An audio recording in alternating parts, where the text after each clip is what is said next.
Good evening, ladies and gentlemen. Good evening. Today we're discussing why the Pan Africanists separate FBA identity from mainland America. What's that about? You know what I'm saying? Are they on a mission to divide and conquer? And if they're on a mission to divide and conquer, who are they dividing and conquering for? Because generally, Pan Africans are, uh, not the dominant society, however you want to look at that. Could it be meritorious manumission? I think so. On In a lot of cases, I would hit them with the meritorious main mission. Like I said earlier, I'm in the beginning process of organizing a book to kind of talk about this issue, and I have a nuclear weapon of a book to talk about our identity. I'm not even gonna say the name of the book because I found it and it's mine.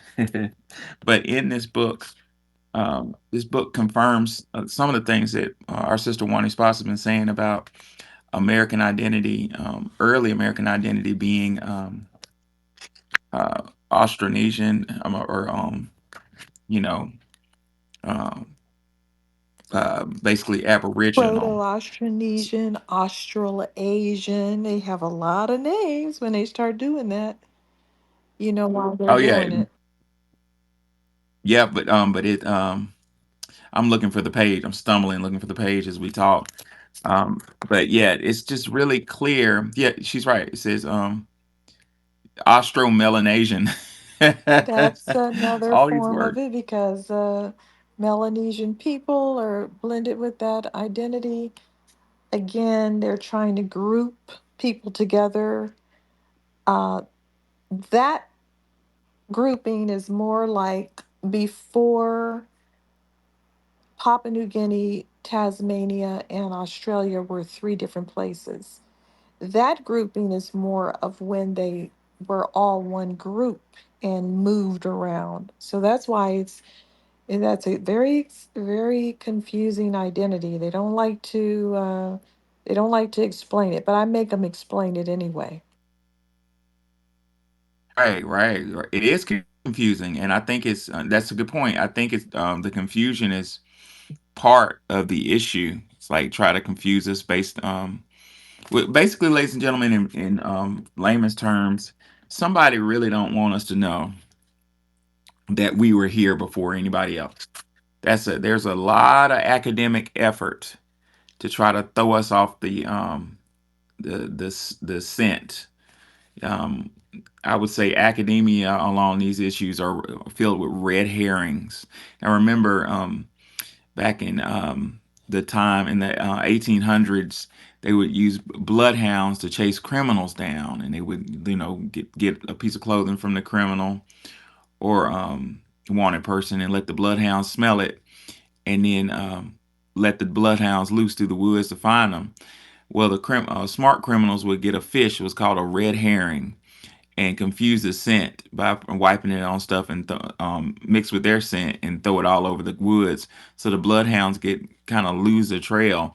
I really think that's why all these words are coming up. Well, we're Austronesian, we're Melanesian, we're Proto-Austronesian. It's just throwing you off. How about everybody was a Twa, Pretty Batois? much. Just how about Everybody just was a Khoisan or Batwa, and it that sprung on simple? from there, getting tall and short. I'm curious as how those Samoans got so damn tall over there when the only known backgrounds are the Melanesian type um, proto Austronesians and the later versions that are more East Asian. None of those people are tall. None of those people are big. Maybe some Hmm. Anunnaki were over there knocking some You beat me boots. to it. Some Anunnaki knocking boots over there on that Samoan island. Any takers? Oh yeah.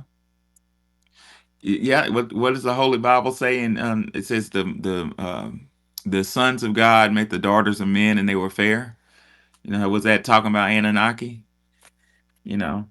By the way, I'm not quoting the Bible as a history book. I'm just saying that passage probably was stolen from somewhere else. So I always thought that was interesting.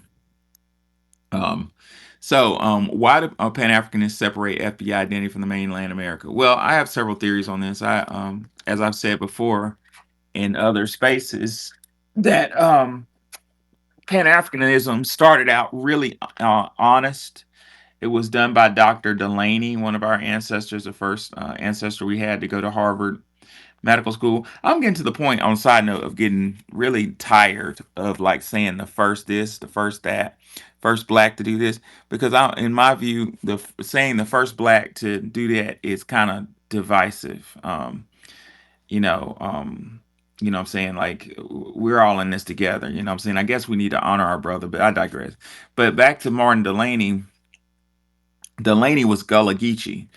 Therefore, he had lineage. He could trace his lineage back to Africa, like Gullah Geechees in South Carolina can do today.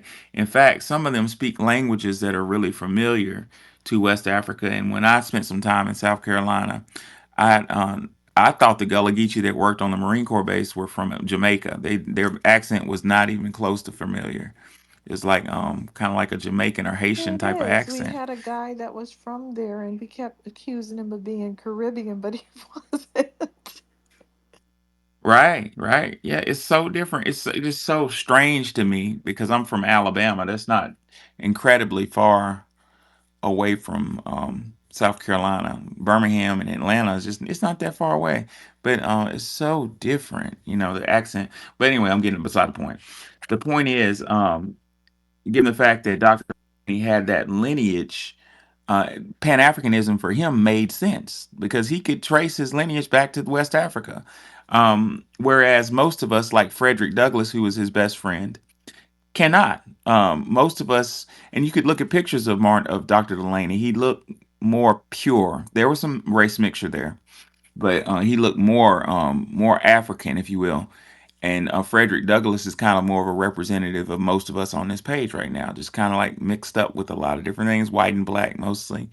Um, Frederick Douglass fought tooth and nail the idea that we have a homeland in Africa, but Delaney supported it. Now, I'm all for that. If you have Gullah Geechee lineage, but long story short, what ended up happening, like what happens with everything else we create, um, Delaney's idea was usurped by Marcus Garvey and turned into a cash cow, a venue to make money at the expense of meritorious manumission. What do I mean by that is, in my view, Marcus Garvey saw the Pan Africanist movement as an opportunity to co-opt it and give himself some fame.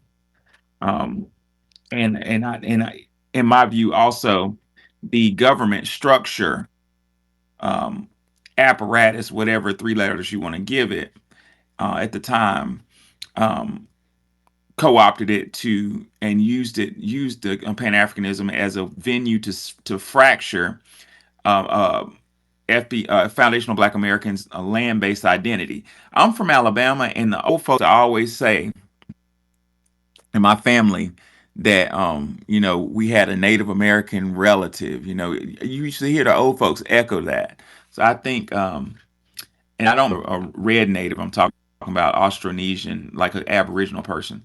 But in my view, the government apparatus has a high priority to dissuade us from our land-based identity, because if it somehow makes it to um, the courts, in my pro se opinion, that we were the first people here, it's just very clear and simple that this fucking place belongs to us, which is what I've been saying the whole time. So that's a no-no. You got to tell them, you got to tell people that you're not from America, you're from Africa. And then the insult to that is when we go to Africa, like a lot of us on this panel have gone to. Um, I don't have dual citizenship over there. You know what I'm saying? Like, Africa is not. It's Africa's beautiful, and I'm not a hater of Africa, but it's just not my home. America's my home. You know, Alabama is not a word; it's a phrase. Alabama means "here we rest." Where do we rest? I rest at home, but I digress.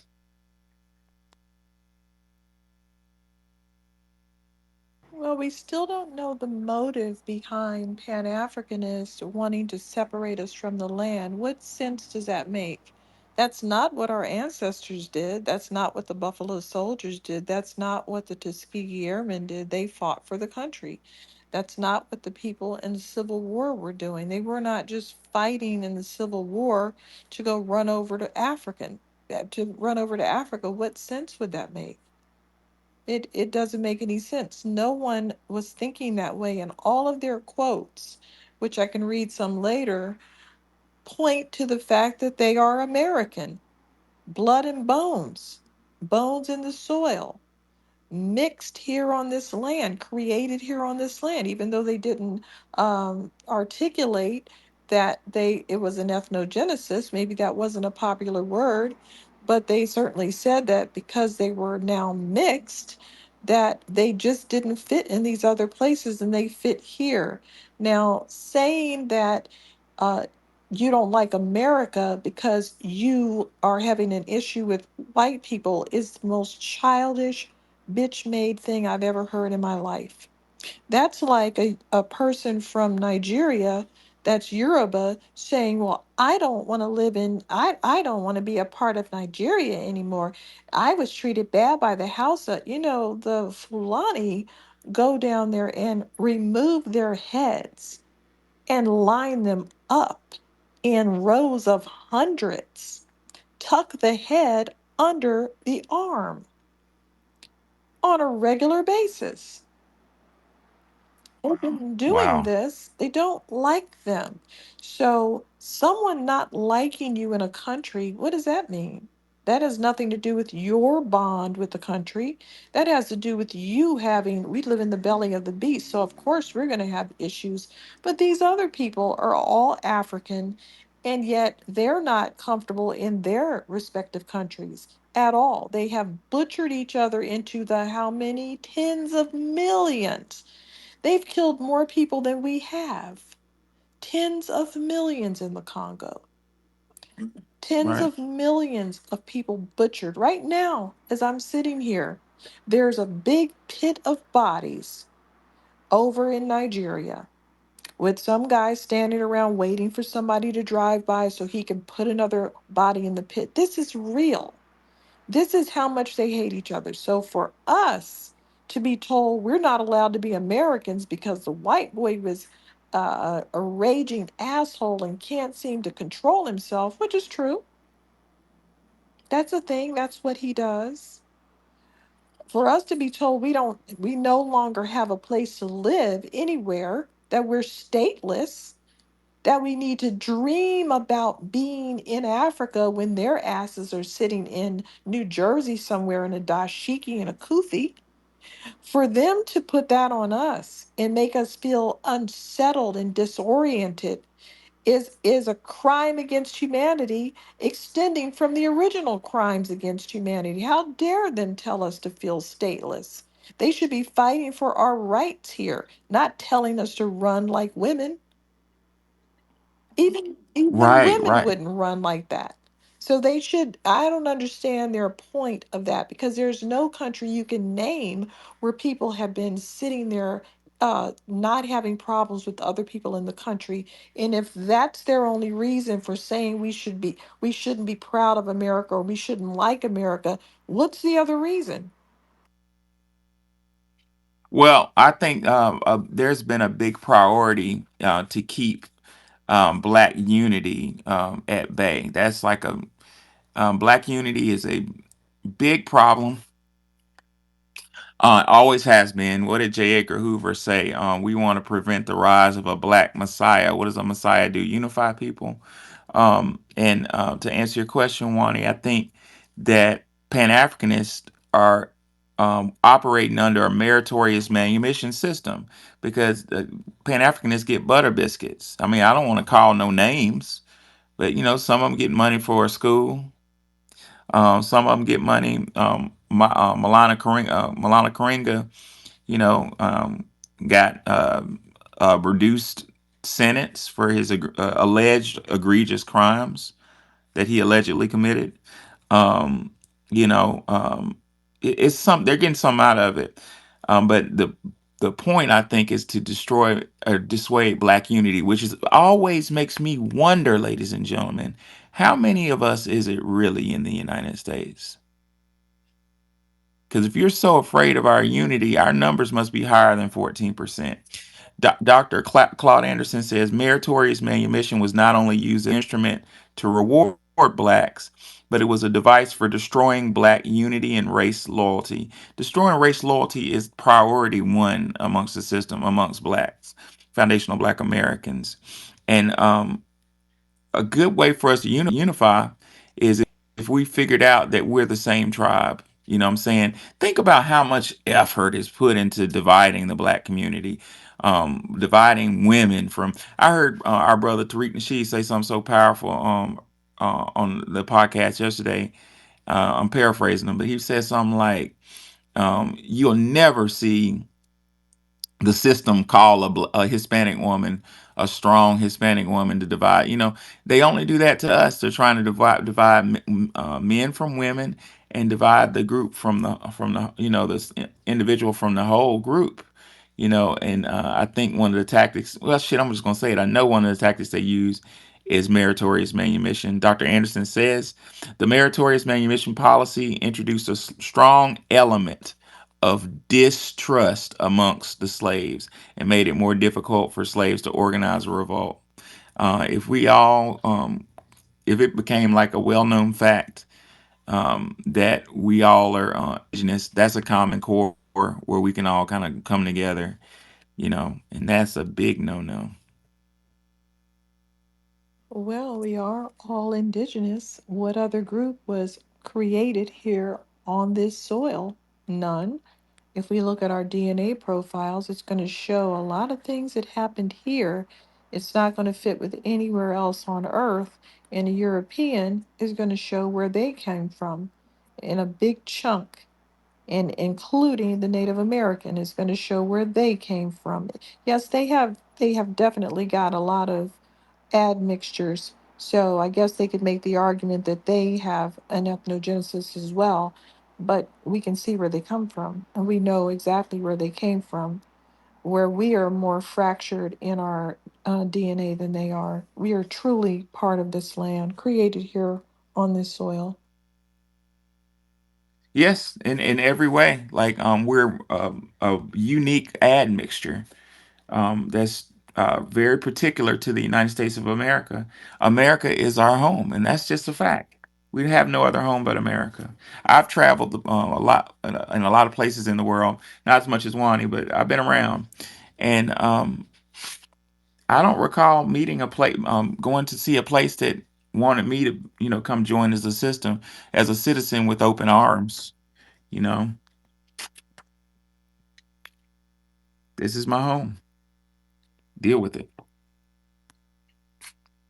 So, in brief, ladies and gentlemen, it's my opinion that I think could support with very strong facts that Pan Africanism has, although had honest intentions initially, it's morphed into an operation um, there against us. I was reading the other day. Um, I was trying to find a piece of textual evidence that I couldn't find that I read years ago where Neil deGrasse Tyson said something very ugly about Cornel West, and I stumbled upon Neil deGrasse Tyson in his book supporting Skip Gates. Now, Skip Gates is a PhD at Harvard University. He's a faculty member. I think he was. I'm not sure if he is now, but he did receive tenure. But Dr. John Henry Clark used to call Skip the Truth Gates. Dr. John Clark got really mad at Dr. Gates because Dr. Gates he had the opportunity, a rare opportunity as a black man to go to Timbuktu and get access to a very holy site. I think it used to be the University of Timbuktu or something like that, Yes. but nobody. Yeah, so Skip got that opportunity to go there, which was not given to anybody. And Dr. Clark was like, his ass showed up with a Harvard sweatshirt on. Well, Like, what did he get over there? I mean, isn't that just never mind. What did he get over there? oh, I'm not sure, but whatever he got, he probably hid it. They call him Skip the Truth Gates, so he has an agenda. But reason why I brought up Skip Gates is yesterday when I was reading through the scholarship, I just it dawned on me that Henry Gates is a professor of African American Studies of Africana. I was Mhm. like, man, this dude's a Pan Africanist, How do those go? which is Say the title again, real quick, because I missed it yesterday uh when you said it. You said the title oh what Africana before the Africana part. Africana Studies. What did you say before that? Professor of, dang, I forgot what I said. You said it yesterday too, and I said, wait, does that include Black Americans or did he skip us? Black Studies, Africana Studies. If y'all hold on, I could look it up. I could run. Oh, Hold on, I'm gonna that's look them up. okay. Because I noticed they're trying to um talk about, well, basically what the Nigerian did. I was reading a letter written by two Nigerian uh, people, maybe they're people or not, over there. And they said, we Nigerians have participated in every system in America. We built this, we built that, we calculated the moon landing, we did all these things, and we want to come over there and immigrate. What? If Nigerians did all that, then what did Black Americans do?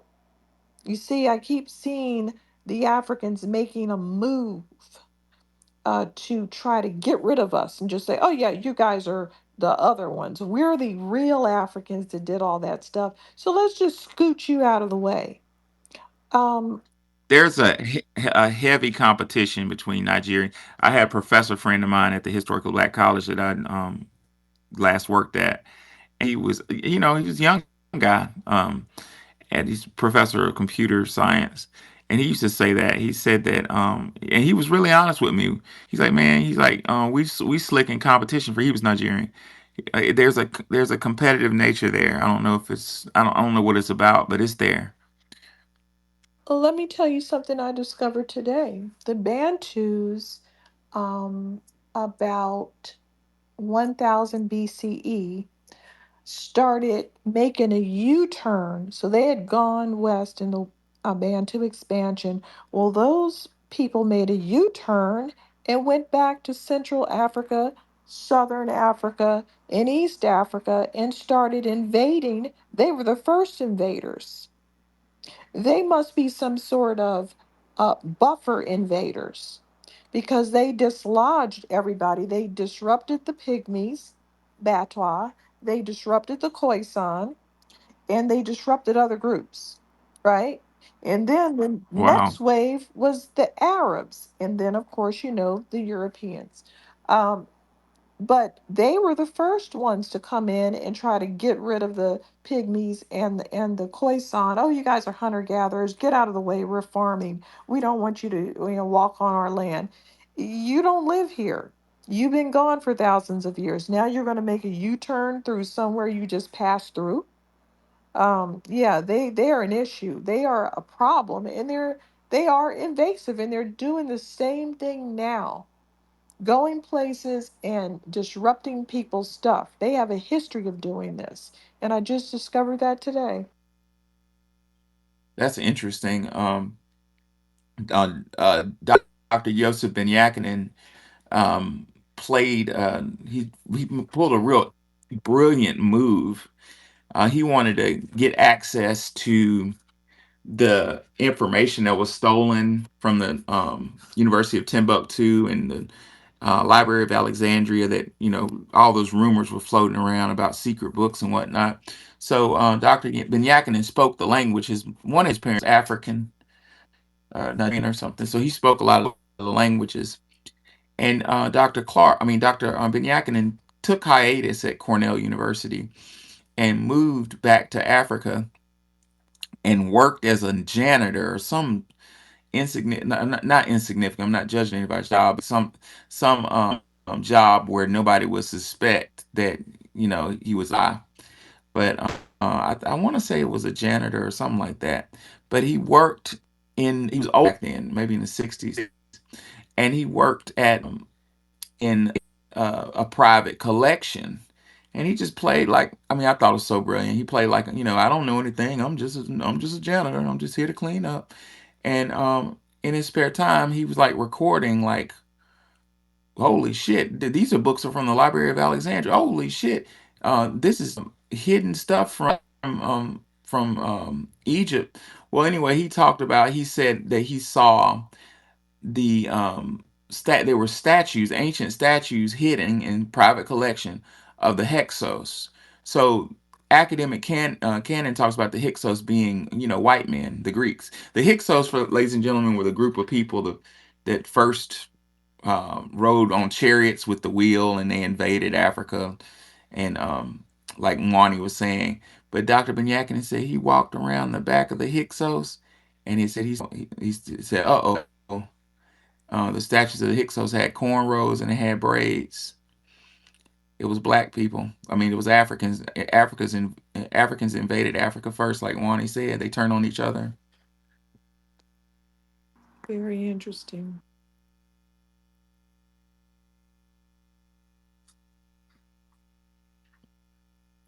All right, why do Pan Africans separate FBA identity from mainland America? Anybody want to add 2 cents to that? Andy, what are your thoughts? Oh, she's in listener. Well, one Oh, thing okay. that I noticed is that these groups keep getting caught as being CIA operatives, and they seem to bounce back. And it's I'm really, just listening. oh, Oh, okay. um, Andy came up to say, I'm just listening.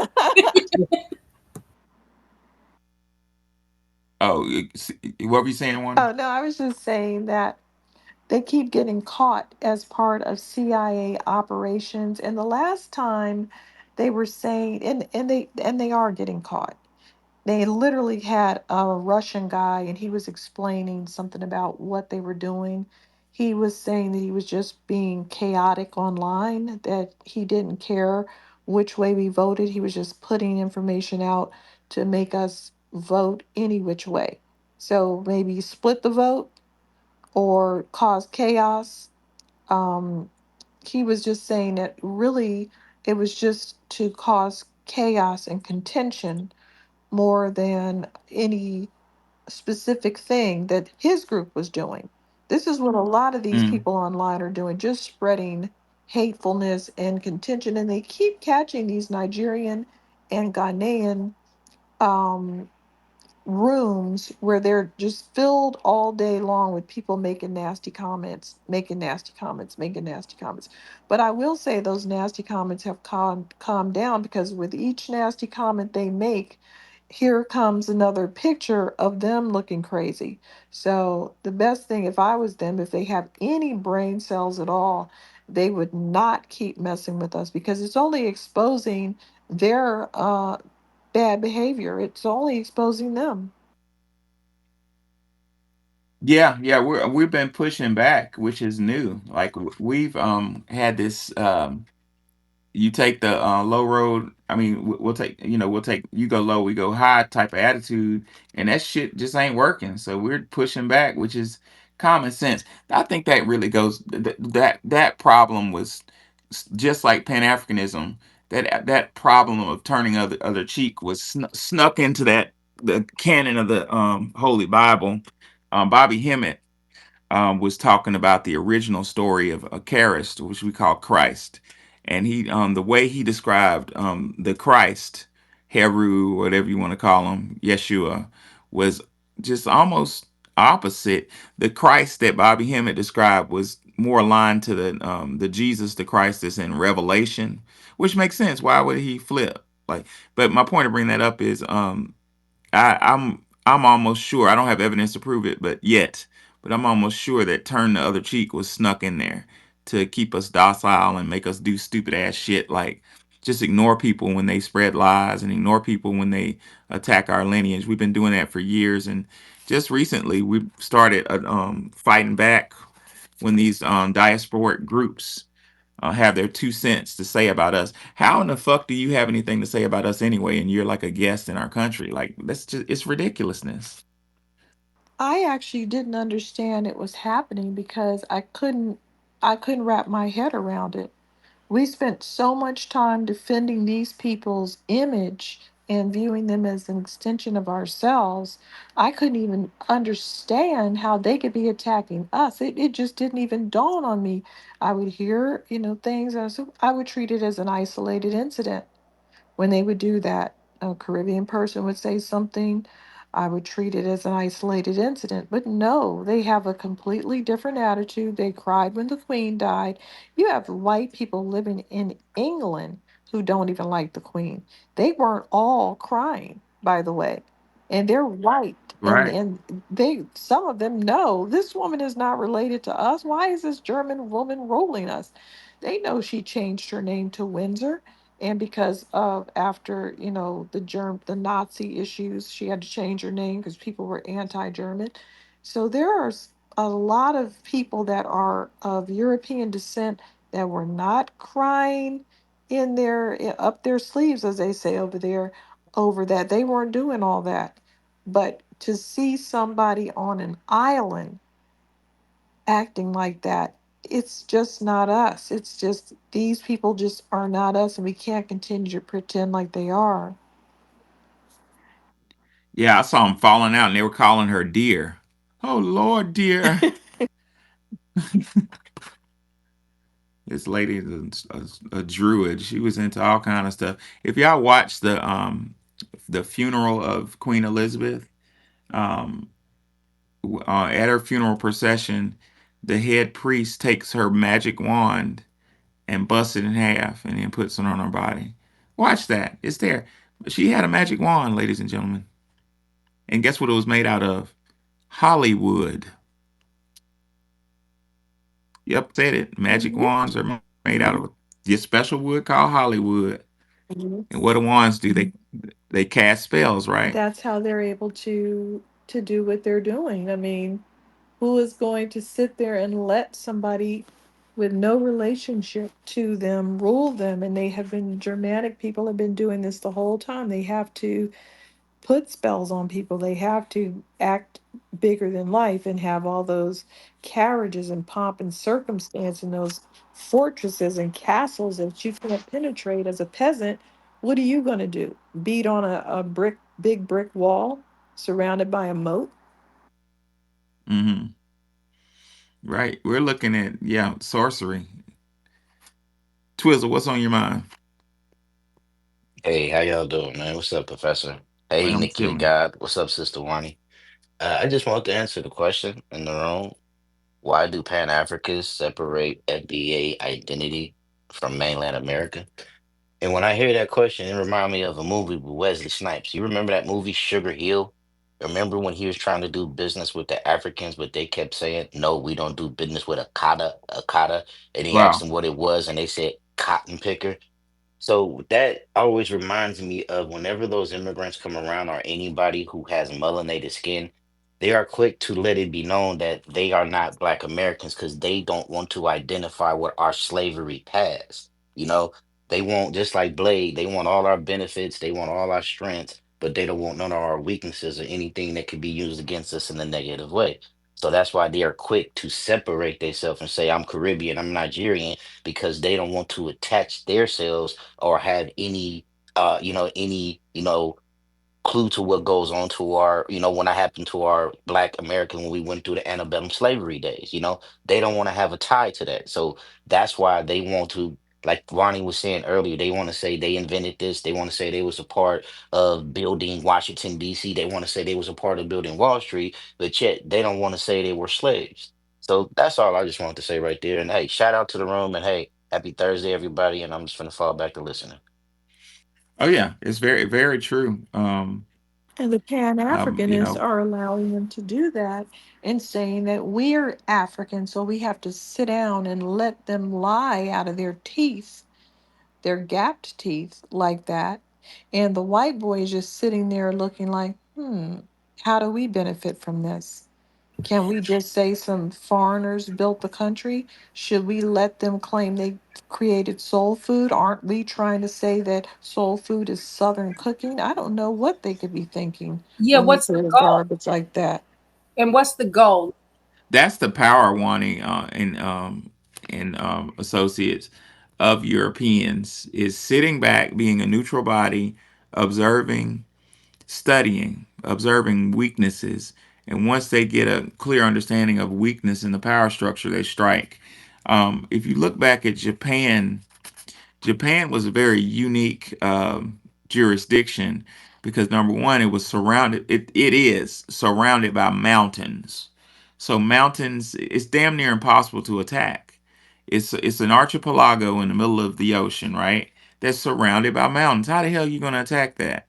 So, as historical canon explains, the Europeans, the English and the think the English and the French, but I know it was the English definitely, showed up and they wanted to conquer Japan because they wanted to conquer everything for some strange reason. And on a side note, Japan has no resources, so why in the hell they wanted to conquer Japan is beside me. But I digress. Well, the English sat up and observed the Japanese for years until they saw that Japanese government is made out of was made out of different families, um, different little dynasties, and the Europeans identified the weakest dynasty. I think it was the Tokugawa government, but whichever dynasty it was, they made a deal with that dynasty. I mean that family, and they said, "Hey, we'll make you the head of the head family if you let us in here, if you sneak us in, if you become our snitch." You know what I'm saying? And that's the way it went. That's the story. When are we gonna learn to stop trusting these people? I think the cat's out the bag about now, huh? Yes, it is. Everybody's so quiet. Well, Yeah, they quiet I today. I I was gonna bring up. I'm Can flipping y'all hear? through a book I Are was y'all looking able to hear for me? Can the professor hear uh, me? the evidence Can I you was hear talking about Nikki, earlier about. Professor? No, I can't. Uh-oh. Oh man. Okay, Not again. I gotta drop down. You Here we gotta bring me go. back up. Can you drop me down and then bring me right back up, Professor? I can't drop her down. Can you tell Professor to drop me back Oh, Nick, can you drop drop her Nikki down. down? Because, and then bring me and Yeah, to I'm bring about me to. back up? Okay. yes. Bam. All right, now I'm bringing her right back. Hey, Professor, you mind if I say something real quick? No, go ahead, bro. You good? It's funny when you brought up Japan and you talk about the Tokugawa and the Ieyasu period. That was a war period that went on for thousands and thousands of years. And what you're talking about is funny. They made a video game about it just recently. It's called The Rise of Ronin. And they talk Mm-hmm. about on how when, like you said, it was one particular British dude who been there for years. He been there for like 25, 30 years. He said he's been studying them. You know what I'm saying? He's been studying them for the longest, and he learned Japanese culture so much to where, as you said, he learned the strongest and weakest family. You know what I'm saying? And their whole thing was, as you said, to come in as infiltrators to stir up chaos and create war between them. And then whoever was going to be the losing faction, they was going to jump on the winning team, then take control. You know what I'm saying? It's funny Yep. you said that because they just made a video game about it on PS5 called The Rise of Ronins. But it also have on there when Captain Perry came through there in the black ships. And when I did my research, they called it the black ships because Perry, he liked the black soldiers. He liked the black men because of the strength and the ferociousness of us. So when he went through Japan, when he got tired of Japan bullshitting, when he got tired of Japan, you know what I'm saying, procrastinating, entertaining French, entertaining British and Holland, he gathered everybody up and he grabbed the biggest black men who he had. And he walked up on shore with them two black men, one holding the United States flag, the other one holding a Navy flag. And when he walked in there, he told Japan, open up or else. And when them Japanese seen them two 6'7" black ass niggas, they said, we going to America. You know what I'm saying? Uh-huh. I'm serious. You can read about that, and you'll see the photo. You see Captain Perry standing there with two black men beside him, holding the flags right up there in front of the Shogun at the time. And it's funny you said that because that's what it rung a bell with me when you did that. But that's another attribute to our Black American culture because we played a significant role in opening up Japan. You know what I'm saying? I dropped my Yeah, plane there. yeah, it's true. And I, that's one contribution I want to give to my people is to help my people see the the vectors of attack, um, orchestrated by our oldest enemy, and the vector of attack is allowing. It's almost spiritual in a way because Jordan Peterson, and I have my differences with Jordan Peterson. He's no friend of FBA's, but I study my enemies. And Jordan Peterson said something powerful as fuck. He said that the deceiver, Satan, Set Typhon, whatever you want to call him, really has no power over you until you let him in. You have to let him in your world. And once you let him in, there you go. You're about to get fucked up. And that's the analysis I've noticed about European society. Even with the Chinese, do you know the Chinese would forbid outsiders from coming in China for a long fucking time? You weren't coming in China. But what happened? The Europeans again sat around and observed the Chinese until they found something they liked. What did the Chinese like? They like tea. So the English start slipping fucking dope in their tea, opium, pure opium, and got them hooked on opium. By the time the Chinese government realized that they had a drug problem, it was too late. China was turned out for so long, you know what I'm saying? But you got to give it to them. It's brilliant to have the discipline to sit around and just watch people until you find a weakness, you know. But we need to start. That's one power of our delineation movement is we need to stop letting people in our fucking circles. You know, you can't get hurt until you let somebody in. William Shakespeare said, "Keep your enemies close. I mean, keep your friends close, but keep your enemies what closer." You know, one of the reasons why I'm having trouble on my new job is I don't talk. I just I'm not a jerk. I just don't really have anything. I've lost my ability to trust people at work. I realize that I'm at work. I'm not around friends, and I just don't talk. And it's driving the people who's not like us. It's driving them absolutely mad that I'm not talking. I'm like, I'm not supposed to be.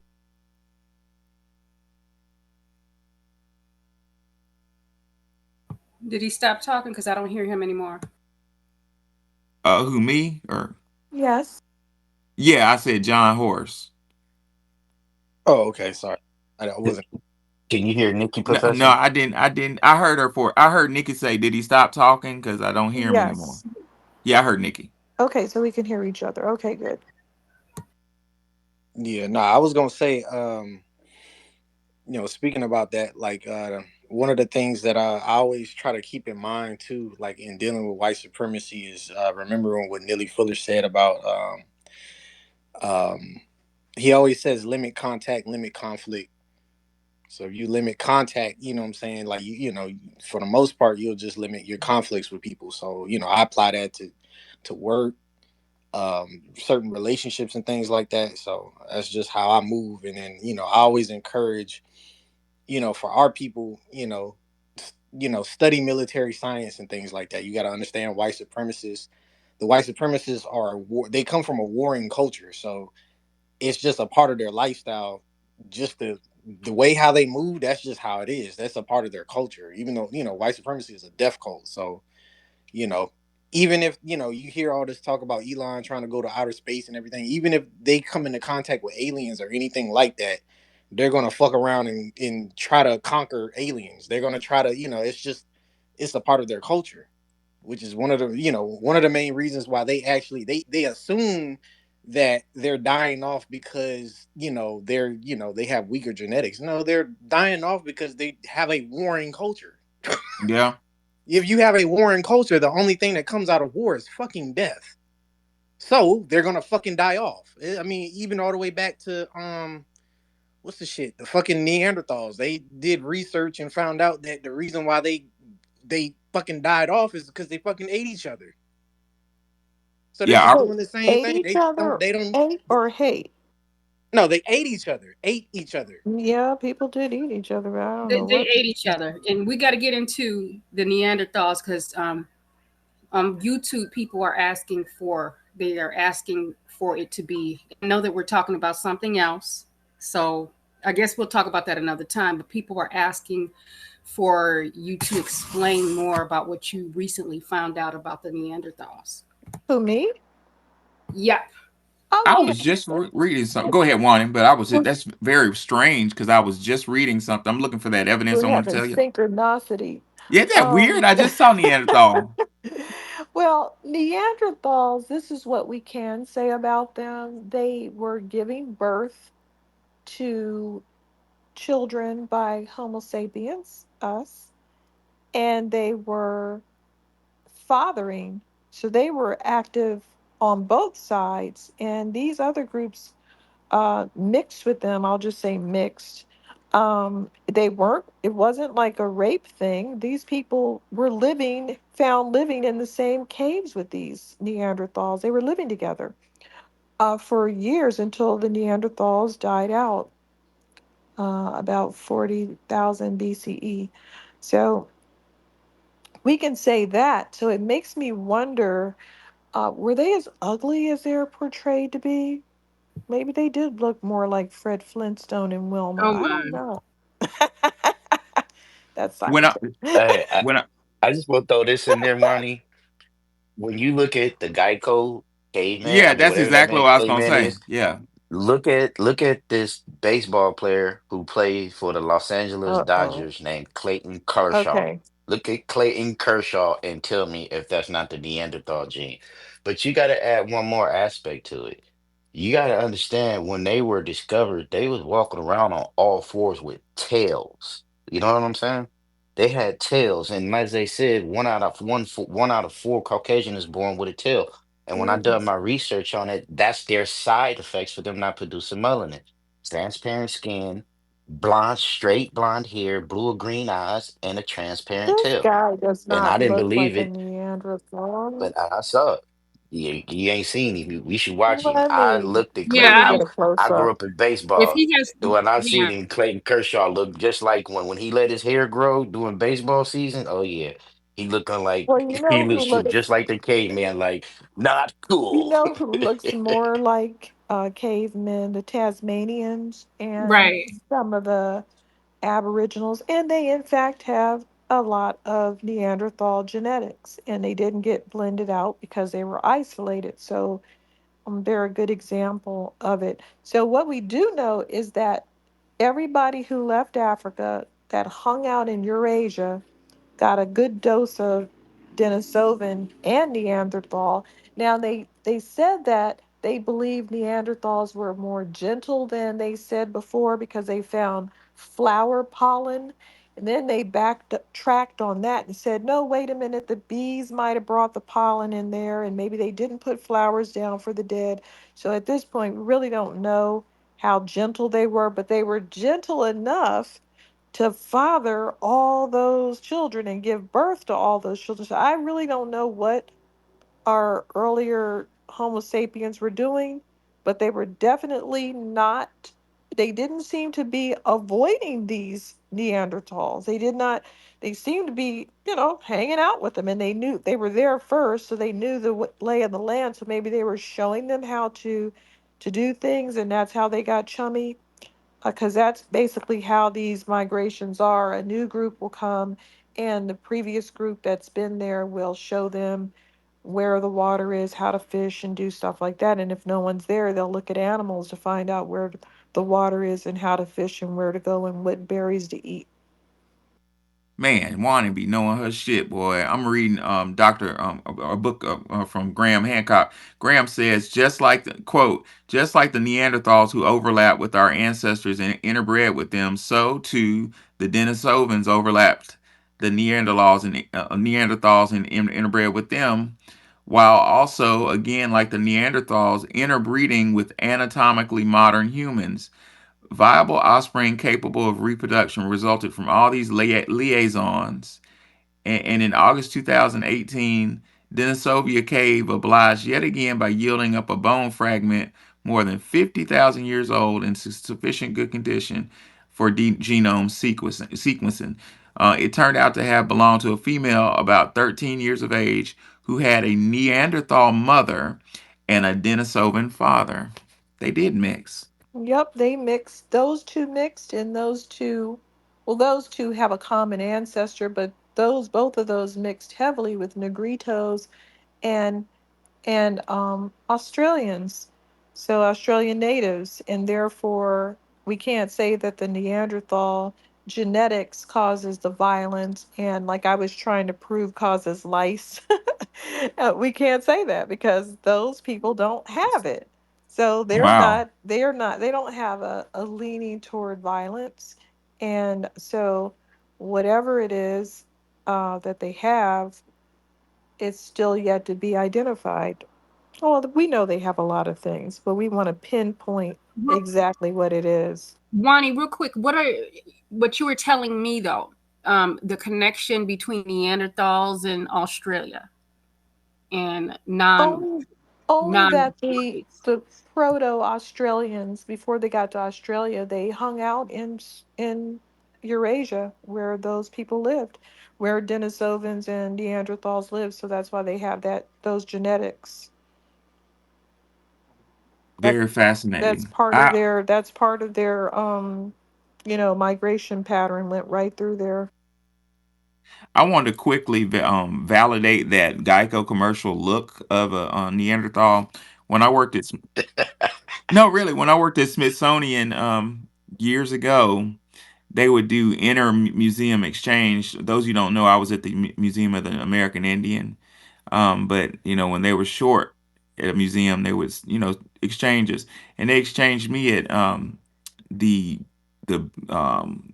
Museum of Natural History. That's the main. That's the one with the room that rains. It's my favorite one actually. That's the best one really. I don't know. Air and Space is cool too. I'm a big geek for Smithsonian. But when I was at the Museum of Natural History, they had a Yale PhD anthropologist one of the people that could reconstruct the way you look based off the bone structures in your face that the police hire when people get killed and stuff. And she reconstructed a family of Neanderthals, and they look just like the Geico commercial. Go ahead, Geico. Mikhail, talk to us. Greetings, great professor, great Nikki, great Wani. See our brother Twizzle. peace, brother Mike And McCall. Peace, Mikhail.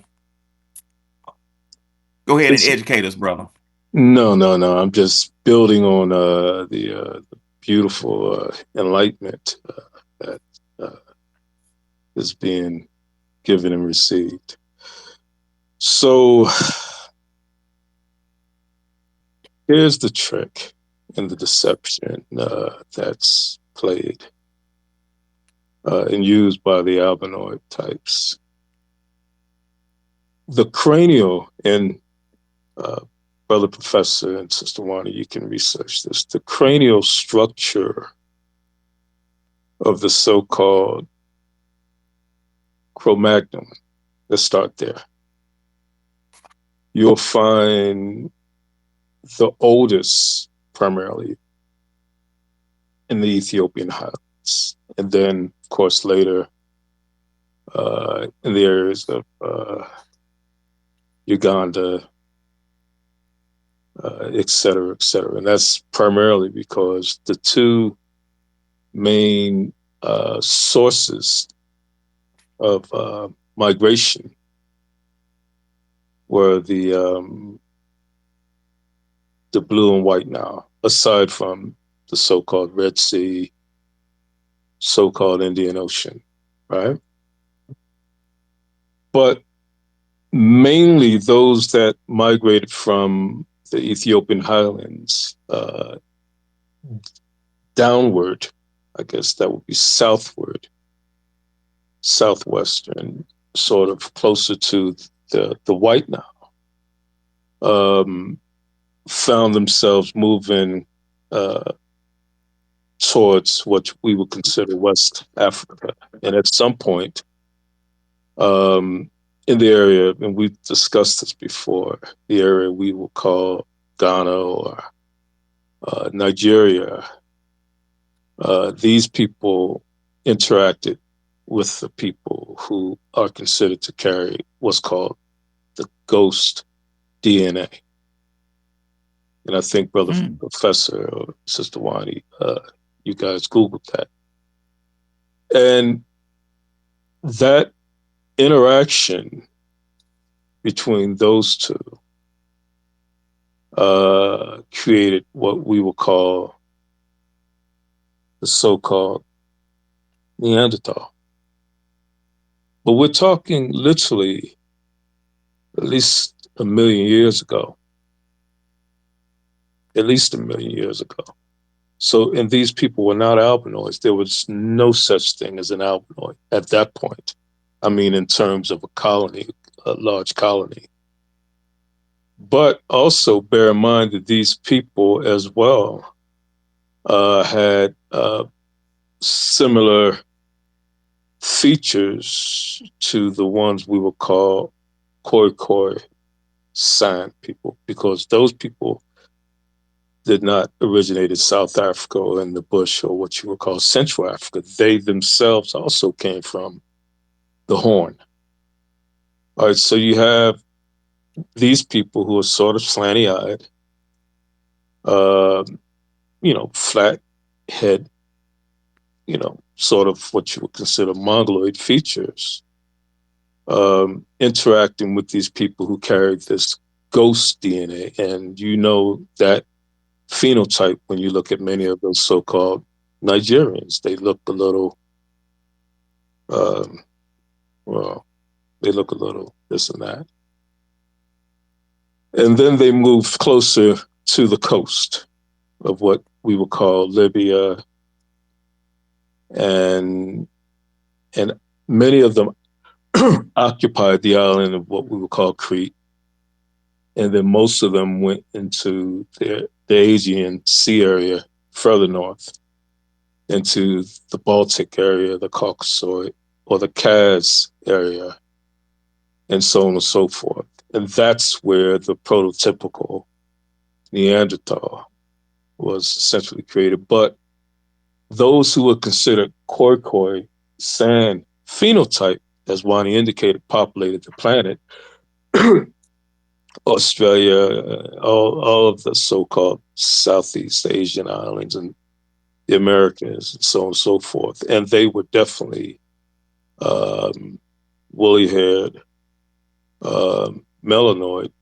Some had the so-called mongoloid features, and some did not. The catch-44, of course, is that the albinoid even cosplay themselves as the original Neanderthal, which they are not. You understand? They do that because they want to say that before the primordial woolly hair Africoid type existed, the so-called Neanderthals existed prior to them. And they do that because they want to take the birthright of the melanoid types, right? And in fact, what they did, now here's the trick. In the Americas, the people who populated, and these are our people who populated that location millions of years ago. I mean, there's stone tool technology that verifies that, were what we would consider the Khoikhoi San people, the real little pygmy types, small pygmy types. Those people, in many cases, carry the same haplogroup as the albinoid, so-called red mongoloid that came much, much, much, much later. You understand? So instead of the albinoid or the Anglo saying, well, these are the melanated, woolly-haired, cat-eyed, Africoid people, or you are but we are the descendants of them, they'll say that the red albinoid, mongoloid people are in fact the real natives instead of the pygmy San Khoikhoi types that Mm-hmm. populated that area. And they got away with it because there's similar DNA. The difference is the albinoid mongoloid type carry more of the J haplogroup and less of the A1 or the B1 haplogroup. And they certainly didn't have access to the stone tool technology that our earlier ancestors had in the Americas.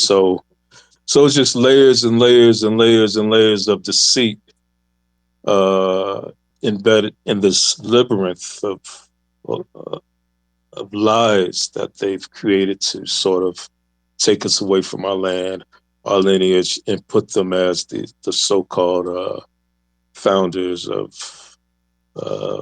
of civilization. I'll land with that. Thank you for the opportunity to speak.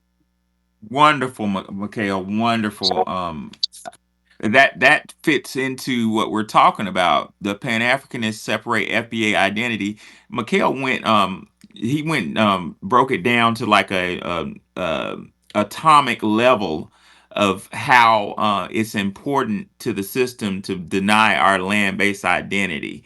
But back to the issue with Pan Africanists are just basically errand boys for the dominant society, trying to, on a surface level, keep us away from even inquiring um, into our land-based identity. So basically, the fact that the point that we have this space right now defeated that first step in security with respect to the dominant society, dissuading us from looking into our land-based identity. But you broke that down real. You and Wani broke that down real far. I was struggling to keep up with those haplogroups. Can somebody bring Mikhail back up? It won't let me bring him back up. His hand, it looks like he's raising his hand. Is he on stage or am I not seeing him? Looks like he's trying to get back up. It says Wait a listener. minute. I don't see him raising his hand. I don't either. Okay, yeah, I'm on my computer. I apologize, y'all. Go ahead. No, it's all good. Mikhail, if you want to come back up, raise your hand, I brother. invited him to speak. Um, okay. Twizzle, talk to us.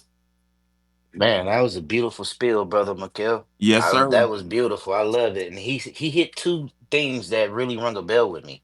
When he said albinoid, it made me think about the shades of men because when he said albinoid, albinoid is known as the white, as the albino, but then you got the other three. You have the ebony, what is us, black. You have the rubinoid, which is the red bone, and then you have the citroid, is what we call high yellow. Now, when you say red bone, you have the red bone like me. How I'm not highly melanated, rich with ebinoid, like how me and Professor like them thick, chocolate, beautiful women. You know what I'm saying? We red Yep. bone dudes, so that's what we are. But then you have the citroids, like the high yellow motherfuckers like Drake and a few other people. But then you have the albinoid, the white race, the albino, and that's what makes them white when they're albinoid. But Mikhail said something that I always tripped off of when I do my genealogical research and when I study other ethnicities, excuse me, other ethnicities. When he was talking about skull shape, I tripped off that because a lot of Asians have a flat skull, and out here on the West Coast, I see certain Hispanics have that flat skull as well, especially the dark ones. The dark Hispanics with the long downward pointy nose, they have that flat skull They're as just well. And all I a used to bunch of always mutts. trip They're off just that. all mixed up. The Yeah, Hispanics, yeah. that's normal. In fact, when you find a skull, you can't really tell right away whether it's a Mexican or a Chinese or a Native American. Yes, So yes, but I tripped off that, especially like the Asians, like the Cambodians and the like the Southeast Asians, they have that flat skull in mhm. the back to where it looked like a freaking waterfall, like a milk dud. And when Mikhail was talking about that, that just really rung a bell with me because I always looked at that, and that's how I used to look at them and be like, okay, you're not a true that because them they have that flat skull and that blown downward pointy nose. But that's all I want to talk about. And I don't want to throw the room off, but he rung a bell when he hit that because I always pay attention to that when I always like I grew up around a bunch of Asians. You know, when I grew up around the time of the Vietnam War, so our first refugees was Cambodians and Vietnamese and Laotian. and they all had that flat skull in the back. And then as I got older, being around Hispanics, certain Hispanics, like the short, dark ones, they had that same flat Yep, skull it's too. so So usually hey, the I short, just want to dark say ones, that. Twizzle. You are correct. Yep. Yeah. So hey, I dropped my plane there, y'all. I would have Shout never out to you, noticed that. brother. Hey, shout out to you, brother Macau, because man, you hit the nail on the head with that. When Yeah, people he try to dropped the lie, mic when people totally. try to lie about their ethnicity or their lineage, their skulls can just tell on them real quick. Even the LGBTQ, the people who have the sex changes, all you have to do is look at their skeletons after they pass away. Their pelvises will tell on them. I asked one of Yeah, them, I looking said, tell a so female. I said, if you were missing, because they were like, no, no, we're women and blah, blah, blah. I said, so if you were missing, would your mother say, look for my daughter? Or would she say, look for my son's body in the woods? Because you're going to go in the woods the way you acting. Oh Lord. I You can't wanted say to that now, Sister I Wani. wanted to You can't say that. You have to say they looking for them, not him or her. They're Oh, looking for Lord. them. hilarious. Yeah. I I wanted to touch on something I real hear quick. no. Go ahead, Nikki. Just real quick, because I think Wani would know about this one. Okay, back to the subject, the main subject. Why do Pan Africanists separate FBA identity from mainland America? We used to be on Clubhouse, and there used to be this woman named Dr. Goddess. She was supposedly FBA, and she would do everything she could to separate the she would do everything she could to stop us from delineating. So I'm thinking that it's there's a bigger goal amongst them that we don't understand. There's something really low key. Just like someone said, it could be the CIA. I don't know what's going on, but there's some people who are working real hard to keep us from delineating, and they're supposedly FBA, but they're Pan Africanists as well. And I never understood why this lady was working so hard to prevent us from doing what we were trying to do. I agree. She was Professor, just, I Yeah, wanted to I, ask you a question. Sorry. Somebody paying her, Nikki, to God. I need to I need I, to ask you a question from I yesterday. When you have a chance, oh, and can you answer I'm for gonna me? come. I'm gonna come to Okay. you. Yeah, I got you. Hold on one second. I want to follow up what Nikki said. Nikki, that's so true. And you, if you follow the money, you just follow the money, you'll see that the system spends oodles of cash on people who support those type of narratives, like Skip the Truth Gates. He received tenure at Harvard. Like if you spew that narrative for the system, you get all the butter biscuits you can eat. Go ahead, Andy. Okay, so this is from yesterday because someone brought up Ronald Reagan, and when we were dissecting the politics, we came to the conclusion that he would be considered a communist or communism from the conservative side. So I kind of need you to put on your thinking cap for me because I'm trying to link this from yesterday, okay? But this just came Okay. to me. Now, you know, Jesse Jackson was notorious for working to rename us African American. As soon Right. as he renamed us African American, Reagan cut college funding for Black Americans, the scholarships, Pell Grants, everything. You know, that's when college just went through the roof. They claimed it was because we wanted African American studies introduced in college. So, what my point is, every single time Black Americans seem to link up outside of our ethnicity, there is a loss of resources. And so I believe they're using Pan Africanism as a global initiative to, for lack of a better word, defund us in some aspects. Yeah, it sounds that's yeah, that's exactly what we've been saying. It's complex. It's complex. And matter of fact, ladies and gentlemen, before I held this space today, I don't think I really comprehended how complex Wani and Mikhail and Andy and Nikki, y'all are making me realize, and Twizzle making me realize how damn complex this operation. This ain't no simple shit. This is like a multi-tiered objective to with the basic object multi-tiered campaign, excuse me, with the basic objective of keep what Andy just said, keeping us away from realizing our land-based identity. Now, the reason for keeping us away from a land-based identity is real simple. That's just basic. If it comes out as a legal fact that this is our land, then guess what? We need to be getting this shit back. You know what Yo, I'm can I say saying? something? But hold on one second, bro. But the fact that shit, I lost my train of thought. But yeah, y'all are making me realizing how sophisticated this thing is. You got multiple tiers. You got the scientists um um uh, coming up with all these bullshit terms, Austronesian, Melanesian. You got outside of my realm of understanding. I'm not sure. I don't know much about genetics, but Wani and Mikhail were kind of breaking that down to me. I'm hearing a lot of different haplogroups. It's a lot of effort being put into this, which makes me wonder again something I've always wondered: who are we? What is this really about? Go ahead, Black. Yeah, so the reason why they want us to be African so much is because they want to continue getting unearned benefits, especially as African Caribbeans though, because for a long time since the 1960s they've been getting benefits from our people, and also the reason why they I want can't us hear him. also the re- Oh, I can't hear him now. Andy, come right back.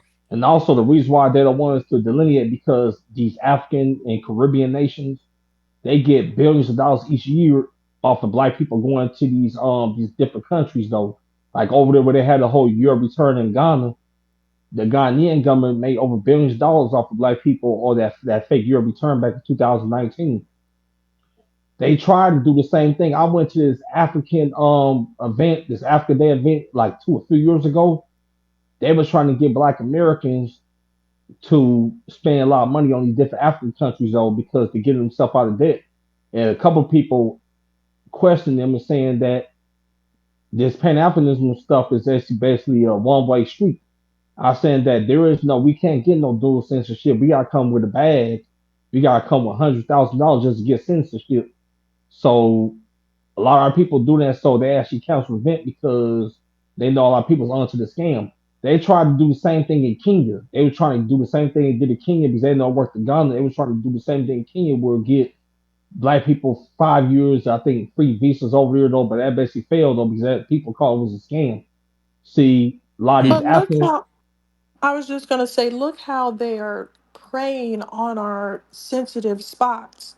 They know that we are sensitive and that some of us may feel like, oh, let's go back to the motherland. They're preying on us, just taking advantage.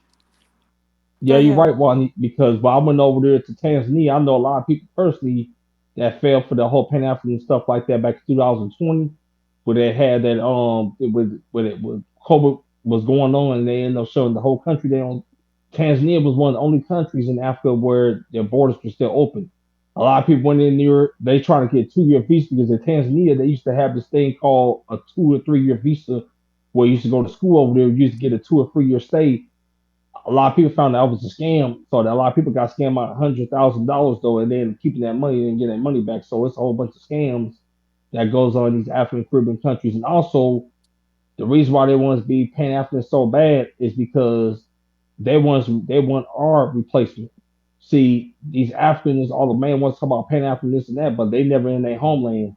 Every African Caribbean person you talk to that's on this app, they never in their homelands. 9 times out of 10, they somewhere in Europe, Canada, or here in America. They never in their homelands practice that Pan Africanism stuff. Like you got this person called I forgot this Ghanaian person called Apia and Big GT. They over there in Europe and America though. They not passing Pan Africanism over here. Yeah, I Is that remember that. and also one thing I don't understand is that they not one over there in Africa. Like when I went over there to because I traveled to 10, 11 different African countries over there in Nigeria, especially. They're very tribalistic over there in Nigeria. You got over 300 different tribal groups over there in Nigeria. The biggest tribes you got over there are the Igbos, the Fulani, the Hausa, and the Yoruba over there. Over there is that you got Man Tinubu over there, which is a slave trader. He got his wealth off of selling slaves over there. Did you know that Manitenabu declared war on the Igbo Nigerians over here. So the Igbos formed trying to have a second Biafran second civil war over there in Nigeria though. So they not united one over there in their own country where they come from. So they come over here, they're trying to sell us that fake Pan African stuff. They're not united. Same thing in the Caribbean. They got all the color caste system over here in Jamaica. You got major two political parties. You got the National People's Party, Jamaica Labour Party over here in Jamaica. They don't get along with each other over here in Jamaica. Same thing in the Bahamas. When the Haitians, Jamaicans over in the Bahamas, they get discriminated against by the Bahamians over there. Same thing the Turks and Caicos. So they not one over there in Africa, the Caribbean, Latin America. So they trying to tell this fake Pan African shit to us. But I'm not glad we ain't buying it though, because I seen the tribalism that goes on a lot of these African Caribbean countries, especially countries I've been to though. And also is that they're very cutthroat over there in these African Caribbean countries though. Like a lot of these Africans talk about Pan Africanism though, like a lot of these so-called Nigerian engineers. I told them, how come you can't go back and take the engineering skills and build and fix up your country where you come from? You got all these so-called Nigerian nurses and doctors that's here in this country, and all these Nigerian professionals. How come you can't build an education or medical system in your country? So your people won't have to flee over here all over the world. They don't got an answer to that. Tell me that. Yeah, why these Africans never go back to their homelands and fix and build their countries up? And they got the so-called Well, education. like Wani said, we've been identified. Well, Wani insinuated we've been identified as kind of like prey. Like their objectives are different than I think the Pan Africanist objective. I think that the Pan Africans, like you were saying, I think these Nigerians and professors that I've dealt with and nurses that I've also dealt with, and their objective is to come over here and in a lot of cases to as like kind of like a replacement type of thing. But when we look at the Pan Africanists, I'm almost sure that the Pan Africanists are on a meritorious manumission objective. Again, Dr. Claude Anderson said meritorious manumission was, he says was, but I'm going to say is, the legal act of freeing a slave for good deeds as defined by national public policy. Meritorious manumission could be granted to a slave who distinguishes himself by the saving of the life of a white master, inventing a new medicine, or snitching on fellow slaves. This was a destructive weapon in the slaveholder's arsenal and a powerful component of public policy. So I'm saying my equation is Pan Africanists are like allegedly Malana Karenga are trying to get something, whether it's prestige, like Henry Skip the Truth Gates allegedly is after, Harvard degree and tenured um, tenured professorship. Ladies and gentlemen, what I've a side note I've noticed in my academic career that it's quite common for you know mer with respect to meritorious manumission for people who adhere to it to get tenure. Tenure is granted.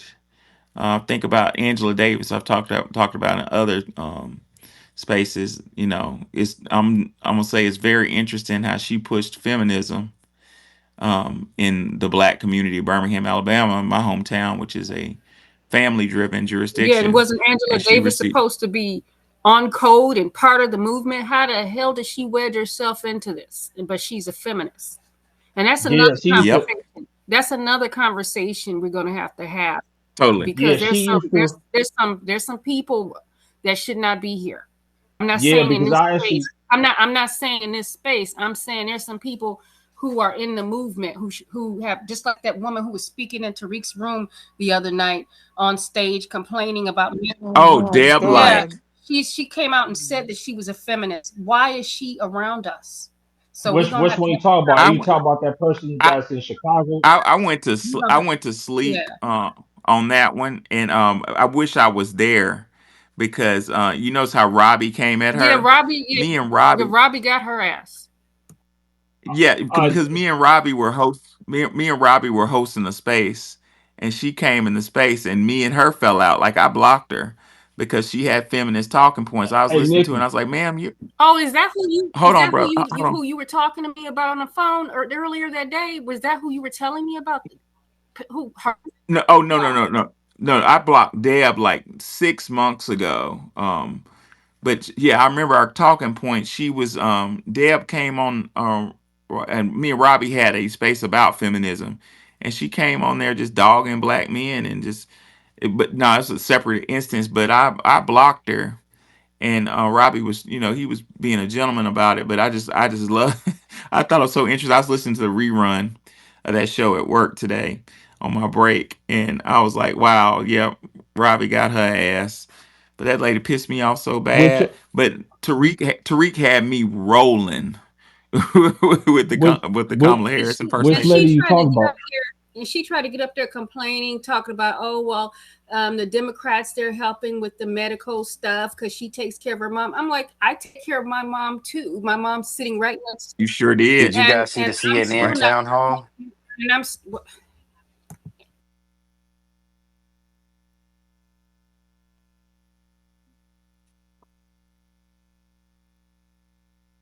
Can y'all hear me? I don't know how that happened. Yes, I can hear you. Yeah, I don't know what happened, but yeah, go ahead and finish, Nikki. I lost my train. I'm Yeah, because you kept getting interrupted. sorry. Okay. I don't know. Can people hear you or not? What's I going think on? they Yeah, can't. I think they can't, but that's okay.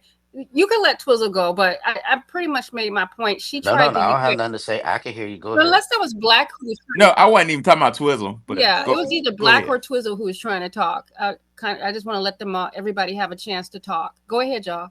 I Yeah, wanted. I was really proud. Okay. Oh, go No, ahead, I was Wani. going to say two things.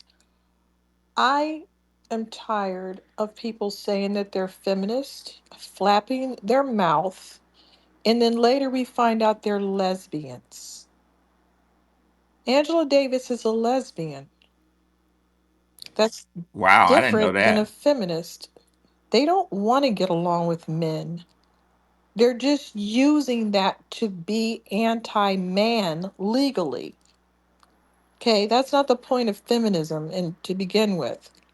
There is no point at this point. What are they talking about? What does an American feminist do? Well, nothing. There's nothing to do. Now, if they were over in the Middle East, maybe they could say something. They're And why just do they keep trying to befriend us, Wani? because they're pests. They're Certain invasive women in the species that movement. has to latch on. Yeah, They're it's an certain invasive women in the movement who species. they latch on to. It's I'm at the point where I don't trust anyone anymore.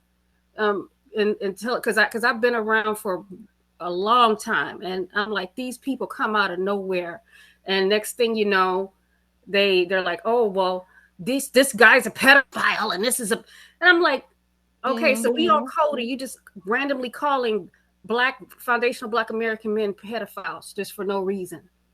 It's They just a hate whole lot men of and they're awful undercover shit. lesbians. Yeah, that's The all it is. feminist movement is a breeding ground. It's a hangout spot for lesbians because they know that women in the movement are cranky and irritated toward men and they feel like they can flip some people in there. So that is just nothing but a breeding ground. And one of the more powerful feminist groups kicked a bunch of lesbians out and so we don't have the same ideology. Get out.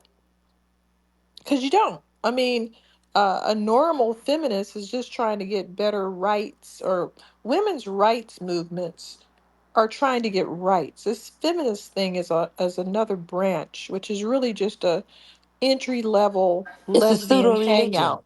Right. It's an entry level lesbian hangout. Okay. And that's Interesting. I just ignore it. And if they identify as that, go away. There's no such thing. There's men and women together. That's what being a human is. You can't branch off into your own group. If you have a problem, sue. You're at the point now, you nobody can stop you from voting. What were we fighting for with women's rights? The right to vote, the right to have a bank account, the right for whatever, whatever. We know what it is. We have those rights. So And they're now real. you're just wasting time. We're demanding and controlling too. They try to control everybody around them. Well, You know, Yeah. I wanted to say one more thing before we move on. Not only are we targeted, our people are being targeted for this return to Africa BS, these different countries. It is a scam. We're also being targeted for vacations. We're the number one people that go over to the islands. So they target us for that. And then we get over there and they say, we don't want any Black Americans at our resort and make all these comments. And they get away with it and they don't get called racist or they don't get called ethnic bigots, which they are. The other thing we're being targeted for is sex tourism. Yeah.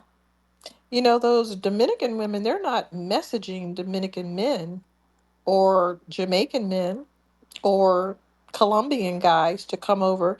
They're targeting Black American men to come over there in Instagram or wherever. That's who they're targeting. That's a form of getting people to go to your country to make money. That's a form of you making money individually, and it's just a scam. They're not going to be your wife. Have you noticed that the passport boys, they just show us their prostitutes. They don't show us any wives. They don't show us any submissive, agreeable, cooperative wives that they brought back. They just show us their prostitute that they met over in Vietnam or Colombia or wherever they are. That's very interesting and very true. It's all a scam, and the isms came out of Nazi Germany, out of those laboratories, and they're designed to destroy community. If you think about it, feminism at its core is anti procreation, you know, and feminism is not alone. All of these tie into like puzzle pieces to Marxism and other isms. Andy, talk to us. I wanted you to put on your legal thinking cap for me, okay? Because I need you to put together a term to kind of address the question of the room: why does Pan Africanist separate FBI identity from mainland America? So, you know how we have discussed and analyzed the meaning of emancipation, okay? Uh-huh. Now, I want you to look at the definition of denationalization. And can I read that to you if you don't mind? Oh, please Okay, do. denationalization is the process of transferring an asset from public ownership to private ownership. It can also refer to the process of taking away nationality from an individual by their state. And I'm going to tie this in when you have explained to us what emancipation is. Could you possibly hypothesize or postulate about what that could really mean were some unpleasant, unfortunate legislation come about to further penalize us? Hmm. Like, give me an example of legislation. Okay, Like, so give me we what? know that in a legal sense, if we're just going by vernacular, that we aren't freed because we were emancipated, correct? Well, that's a court. That's what Attorney Alton Maddox Okay, said. He said that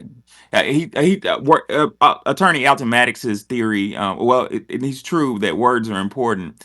Attorney Alton Maddox brought up that the word emancipate comes from the word right. transfer. So transfer does so. I think one of the examples Attorney Maddox brought up is in an emancipation hearing, like with a child, you're transferring the ownership of the child from one parent to another, a parent or from parent to the grandmama. It's a transfer, and it goes back to ancient Rome, where among Zapata they would transfer the owner. Particularly, they would transfer the ownership of a slave. Right. So Altomatics argued that the Emancipation Proclamation was not necessarily a freedom of the American freedmen. It was a transfer from private ownership, the ownership of a private white slave owner, to a system. So Alton argued that we became government Okay, slaves, which is an interesting let me argument. ask you another question then. When a child is emancipated through court, do they not become a ward of the state, or are they emancipated to their own I To self the think determination? their own. they're But their own, yeah. Their yeah, own. Okay, Yep. I wanted to be clear on that because I feel when we talk about the layers of why our identity is always left up to others to define, and we can't legally um, excise interlopers from our identity, which is a huge and legal Mm. issue, as you know, and it's also a historical thing. That is, that is part of a some type of plan. I feel to denationalize us, whether we're removed further from the state, and by that I mean access to democracy. We are being denationalized little by little through revisionism. It's the active ethnocide. Yeah. Absolutely. Okay. And Absolutely. so I'm wanting you to tie that together for me, or at least just I want you to expound upon um, some negativities attached to that. I know it's you're like, okay, Andrew, you're being crazy, but no, I really want you to go there because I think this is something that needs to be explored openly, especially in a space like this. I think our brother Tariq Nasheed really covered that in that space where Nikki was on, when he was talking about transhumanism, like the dangers of words and concepts. Basically, and it's kind of a complex thing to describe for me to explain, but um, basically creating the example that Brother Nasheed brought up was are you're human, but if you what if you take like cybernetics or some type of you put some in your body that is patented, does that still mean you're human, or have you just went past your humanity and now you're transhuman? Therefore, are you property then? So it's those type of games. It's word salad um, uh, that's being played. That we just need to be real careful about. I want to say something to that to that effect. Because where Tariq Nasheed was talking about where he was afraid to use the word because you know through that pokey poke, having these genetic markers that would alter your DNA in such a way that it is a patent at which they own. So that Hmm. brings us into the transhumanism and saying that, hey, if we own this patent, we own this human. So but this has all been done, and I mean, it's not like it was like a I mean, I think it is a plan, but I think that integration was a start. Integration is is so white folks could get close to us in order to exploit us in a large way that we don't grow further or Absolutely. above. Yeah, so that we don't grow further or above them. And so this is what's happening to us right now. Is that what I was talking about with the school system? It's like, look, if we don't have a mass exodus, and this is immediately that the fire alarm is going off, that a mass exodus of these black children need to stop being indoctrinated by these damn school systems, and that we need to like ditch this political. I mean, because every other candidate besides Donald Trump um, has an immigration policy where it's like, hey, open fucking borders. Are these people psychotic? They're trying to ethnically genocide us right here, and they're down with the genocide overseas. So you know what's getting ready to happen here. So this is all a plan, I think.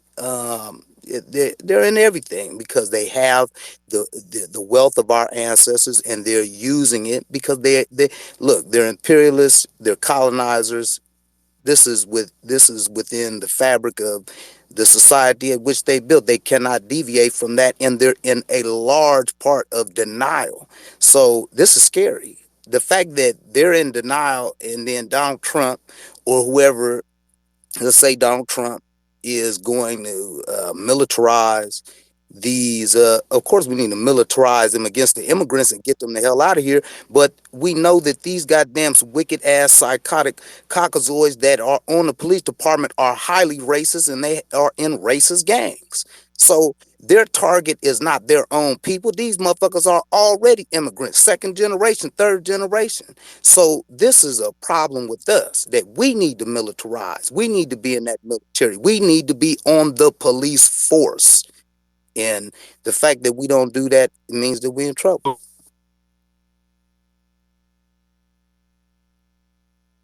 Indian this question, but look, gave some good perspective on it. The type of games that are played in the dominant society does not play checkers; it plays chess. It lines up an attack. So let's, which makes my perspective kind of valuable because I'm a historian and just changes it just keeps repeating in different variations. So Breaking what the up. gentleman just You're breaking said, up. uh oh, Are you uh oh, moving can y'all hear me around? now? Yes. Not moving. Okay, I don't know what that's Oh about. I didn't move, boy. but yeah, they targeting God. us. They don't like this space. Let me know if I break up again. Um, so what I was saying is, if you look back at history, what Little Hawk said happened before. Um, immigrants brought over here to the United Yeah. States from England with the intent of creating a buffer class, and these immigrants formed the slave patrols to keep us in our quote unquote place. Now, what he just said is happening all over again. Immigrants are being allowed to join police forces, um, wherein they have zero sympathy for the foundational Black American. Now, let me take this shit a step further. To become an agent, a federal agent, whether it's ATF, FBI, um, the list is on into ad infinitum, in infinitum. Matter of fact, to become a military officer, you need a bachelor's degree at least. I heard Kamala Harris say the other day that if she gets elected president, she's going to remove the government requirement to have a bachelor's degree. Did y'all hear that? Yep. Said she's gonna do it. Said it's blocking a lot of Um, people from getting if jobs. she gets a degree, that would open up high level government positions to people who don't have a bachelor's degree. Now, think about it. What does that really mean? That means that immigrants are going to get into high level management. Yeah. Can you hear me, Professor? You heard about what's happening with the gig jobs like Uber Eats and things like that, right? You heard that they're No, I'd taking have over those. enlighten me. Yeah, Wow. yeah. People are complaining that every time they get their delivery, it's always someone with an accent that can barely speak English or just can't speak English at all. And a lot of Americans, people who are legal citizens here, are saying that when they go to apply for DoorDash or Uber Eats, they're put on waiting lists. So they can't get gig jobs. So also a job Wow. that will be kind of similar to a gig job would be a job that you don't need a bachelor's degree, so they're going to get those jobs Yes. too. So I'm wondering if they're going to be letting them pass the board, like nursing board's easy. I wonder if they're going to be Yes. putting them at the top of the list to getting into med school and things like that. We are under attack. This is war. We have to look at this as war with It's these for, people. and We can't hear I him. brought this up on another case. Oh, y'all can't hear me. Why did? Can y'all hear me I now? can hear you now. Yeah, go ahead. Yeah, We. We we can hear brought you, this but up you on another fading out. space. Go ahead. Go Yeah, ahead. I'm not moving, and I got, yes, somebody's targeting. You I was got going full in and bars. out, Like, Professor. wow. Go ahead. Yeah. Go ahead, Professor. We can hear you. Go ahead. Go Okay. ahead. Okay. So I'm gonna be quick. So I brought this on another space. What a lot of people didn't realize when Kamala said that is the majority of people who go to federal government jobs with a bachelor's degree are graduates from historical black colleges. Take a moment and think about it. The private sector is not hiring anybody, is not generally hiring people from black schools. Come on with that. The majority of workers let me put it this way: the majority of foundational black Americans with college degrees work for government, including myself. You know what I'm saying? With our degrees. So if you take that requirement away to have a bachelor's degree for high level admin jobs, number one, in the federal government, number one, that means said, black Americans in college, historically black colleges, are not going to get these jobs at the rate that we usually get them. That's number one. And number two, what that also means is when immigrants get into high level management in the government, that's a wrap. It's going to be a system in federal governments, just like what's going on right now in FedEx in Memphis. Like the FedEx IT department is dominated by Eastern Indians. It's like damn near impossible to get up in it. You think they're not going to do that if they get up in the federal government? It's going to be a caste system. And what's so angering is you have the majority of Black Americans who cannot, and I'm going to go ahead and say it the way I feel it, who cannot fucking see that they're shivving their own people. It's just, it's mind boggling to me. And I know everyone's afraid of 2025. I read it. Yes, I have. It sucks. It's typical. We already live under most of those conditions. So you can't Facts. claim fear. So that's not it. It's that our people are just literally dragging us into the sewer over a whore. This is wild to me. You can just put a fucking clown suit on, say you're black, and black people will kill themselves to vote for you.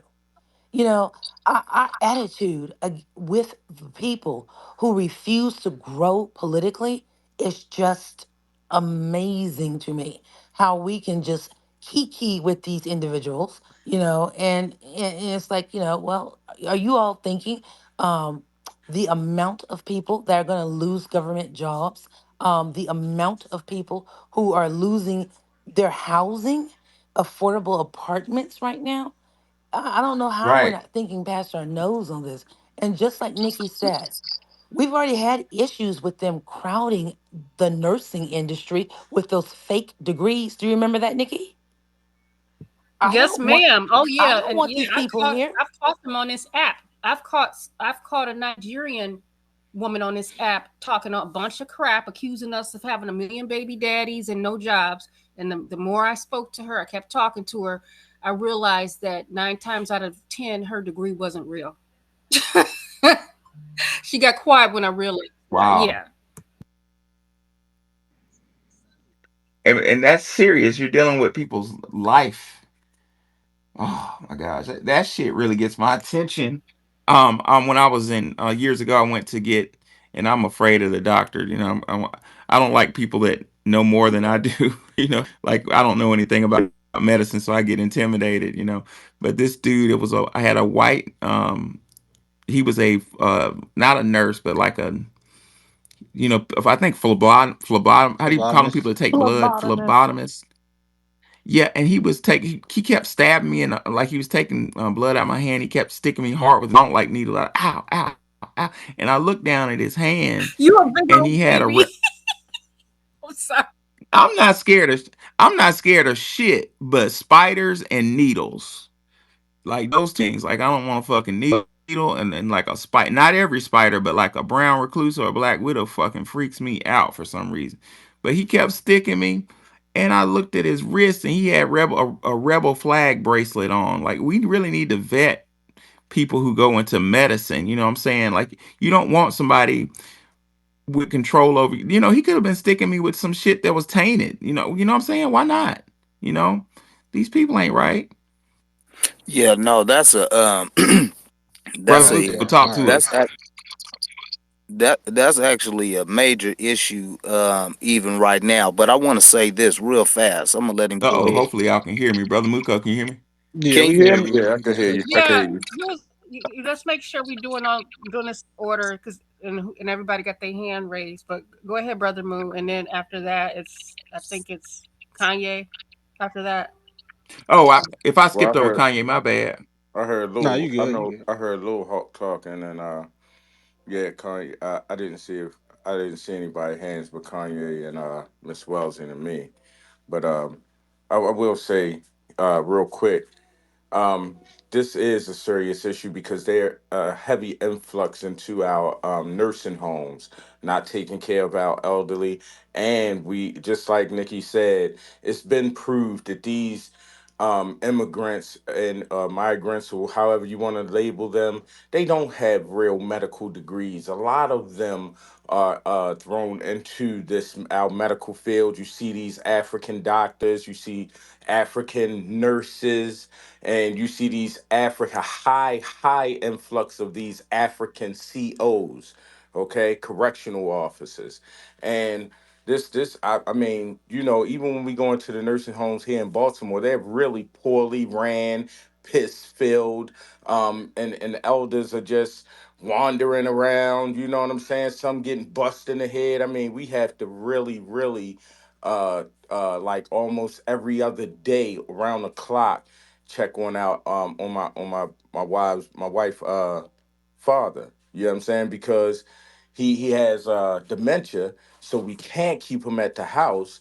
But even at a facility that's quote unquote designed especially to handle dementia patients, we even got to check on them too. You know what I'm saying? Because they literally up in here killing our elders. Just like Professor said, I mean, they in here sticking them. And guess what? What about your elders that can't say, oh, they sticking me with a million needles and shit? They that actually can inject you with cancer, AIDS, or anything like that by way of needle. You know what I'm saying? Brother, when I saw that rebel flag, that's exactly what I was thinking. I was like, man, this dude could be trying to give me something. Yeah, we can't be forgetting about the Michael Swangos, okay? That's a medical doctor that was killing for damn near 20 years, okay, in the medical field, all up and down the East Coast. You know what I'm saying? Even went to Africa and did it. You know what I'm saying? By way of the government. We can't forget about all these killer doctors, the Rachels and all these baby killers. This is real. You know what I'm saying? And when somebody, I'm gonna tell you, a lot of old heads used to tell me, yeah, the biggest trick the devil played was convince you he didn't exist. This is what white supremacy does. It wrote the playbook on it. Okay? We can't leave no stone unturned, and we definitely have to think 5 times before we speak, but even more 5 times before we speak, 10 times before we make a damn move. All right, and be codified with our words. You know what I'm saying? Don't allow a person to be throwing some a whole bunch of terms you don't even know the meaning of, that they just, white supremacy slides them in every day. Othering and all these different types of terms, microaggressions, macroaggression. Look, it's racism, white supremacy. I think the victims really, right at this point, we have a serious issue with playing around. We keep fucking around with the issue of dismantling racism, white supremacy, and keep trying to receive a check within the system of racism, white supremacy, which doesn't make sense when they can raise the price the next day. You know what I'm saying? We really need to stop fucking around and dismantle system of racism, white supremacy by way of arresting white supremacists, their collaborators, and flunkies. Collaborators and flunkies mean the non-white people that are helping or participating in the goddamn move and change. You know what I'm saying? Unapologetically too. I don't give a fuck if it may be my cousin. Hey, yo, look, you was participating in this shit, you knew it, jail time. And get on with the system of justice. We really need to stop playing around with this. Yeah, Because yeah, it's our children and our children's lives that really is on the line, and really that we're affecting when we decide to not tackle the system but get a check within it. All we're doing is passing down the system of racism, white supremacy, and all this fucking dealings and harms to our children, and saying, hey, you deal with it. I'ma die right now. And that's sad. Very Yo, interesting. Kanye, talk to appreciate us, that. I just wanted to say, I don't know. I guess I see something different. I do notice that there's a huge. brother Kanye. Yeah, Can I you hear hear you. me? Can you hear me? Oh, sorry. Can you hear me? Yeah, I could hear him too, Professor. Can you hear me? Oh, he's talking. Oh All right, I'm wow. gonna drop and come back. Yeah, and just wait, just pull them back up so we don't get out Now, of. who was talking about getting a check within the system? That was me, Brother Muko. Okay, so you don't like the idea of reparations? All right, mic check 1 2 Q. No, absolutely. I love the idea of reparations. I just don't want reparations within a system of racism, white supremacy, where Can you hear white me? I supremacy do. can I still think it's a good harm idea. me. I don't mind. I hear you now, Okay. I bro. don't mind having a check I think we deserve it. in or out of white supremacy. I don't care what they do. They're going to be white supremacists no matter what we do or say. Everyone else is getting a check inside of white supremacy and spending it and getting Facts. their money. So what's wrong with that check? And Absolutely why do nothing. the rules? It's not. And It's why do not the the rules check, Sister change for Warning. us? It's not the And checks. just real quick, It's I not just the wanted to checks. go on record It's not the saying checks, a and it's lot of the not rules. times I'm we just have saying this the this absolute Hold on. I best don't think solution. people That's can all. hear each other. Can Okay, y'all hear me? brother Moo, just hold off just a second, and Okay. because we do want to hear what you have to say, but we're gonna let Kanye go. Go Yo, can you hear ahead. me, Professor? Yeah, we'll swing back around to you. Mic check 1 2. Can you hear me, Professor? But could they hear? Yes, sir. I hear you, Kanye. Go Okay. ahead, brother. All right, cool. So I do think a lot of the times, um, how can I put this? I don't see what a lot of people see. I definitely see progress. Because 10 years ago, people weren't having this conversation. It was very, very few people talking about not just abandoning the Democratic Party, but openly criticizing them. To now, where it's literally mainstream criticism of the nonsense they're trying to pull. The idea that you have people going around saying we're not voting for Kamala, she's not black, she'll support us, and we're demanding tangibles. That's something they would have never asked of Barack Obama. People just starstruck and happy, and I do think the system is getting a shock of that. So I do see that as progress, and I stand behind an opinion and want to do it. We definitely need to check. I don't give a damn who's in power, right? At the end of the day, it's a debt that is owed. We have a right to claim that debt. So I would never pass that up for some type of moral victory. I would rather, and that's the thing, they give you symbolic victories and they call it moral victories. They tell you shit like, oh yeah, we got a swirler on the Supreme Court, and we got a trans black woman running for president. You know that's progress there. No, that's not progress. Progress is us getting what we need, what we ask for, right? Even when them stop fucking with us, right? As my mentor Sonny says, she don't call it reparations, she called it restitution. Uh, because they owe us. Like they tore up towns, they murdered people, they stole land, they built colleges, they did all type of shit. Where they made a shit ton of money off the backs of us for absolutely free. We were promised 40 acres and a mule, Man, and and I don't. Hold on, bro. Hold on. Calm down. Deep breaths. I promise I'll my be bad, fast. my bad. Good Lord, self control. But I just don't want to talk about something Andy said, which I thought was interesting. Right? There is a whole lot of things that is wrong, right? But there are also a lot of things we do right. And I'm just not behind. I don't know. I don't like when people stand up in public and criticize black people as a whole and just put a negative jacket on us, because the vast majority of us are actually doing what we're supposed to do. Now, there is what they want you to see, the propaganda, and then there's what's actually going on. If you talk to people on the TV stations and stuff like that, they'll have you thinking that 90% of black people support the Democratic Party. When in reality, we all see that's not the case, right? So let's remember what's real and what's not. So shout out to the brother Professor Juan, Nikki. Thank y'all for having me. Excellent point, Now let's Kanye. get back to this checks being a problem within the racism system. With brother Muko. Yeah, I'm here. Oh, I think Wani was talking to you. I may be having a problem hearing. I'm not sure, but I heard you, Yeah, I can Muko. hear Sister Warning, and I can hear you, Professor. Okay, I cool. just couldn't. I think she wants you to clarify on what you meant by the checks. Okay, if Well, she's speaking right now, I No, she's definitely not can't speaking. No, hear, She but I said, "What can did you I'm say not clarify about it. the speaking. checks? Oh, You not wanting the oh, checks okay, under white okay. supremacy?" That's what she said. yeah, I don't. I think they just didn't quite comprehend where. Well, I didn't either. I didn't comprehend where you meant by that. Yeah, yeah, okay. Well, I'll make it more clear. I'm not refusing any check as well, Sister Wani. What I'm saying is, as far as the collective goes, because I'm part of the Victims of Racism White Supremacy Collective, the Black Collective, you know what I'm saying? And I'm included in that. So, what I'm saying is, according to the evidence, A check cut under the system of white supremacy really doesn't guarantee anything, and it doesn't guarantee that we won't get harmed. And we are all, I agree, I think we all are in agreement that a system of justice needs to be in place that guarantees that no one is ever Oh, can I harmed, stop you and right there real quick? guarantee that, There's no well, such thing as I a wasn't finished. system. I wasn't There's no such finished. thing as a system where no Okay. one is harmed. We're on a spinning ball going 1,000 miles an hour, and we don't know what's going to happen to anybody. People are harmed all the time. That's part of being alive.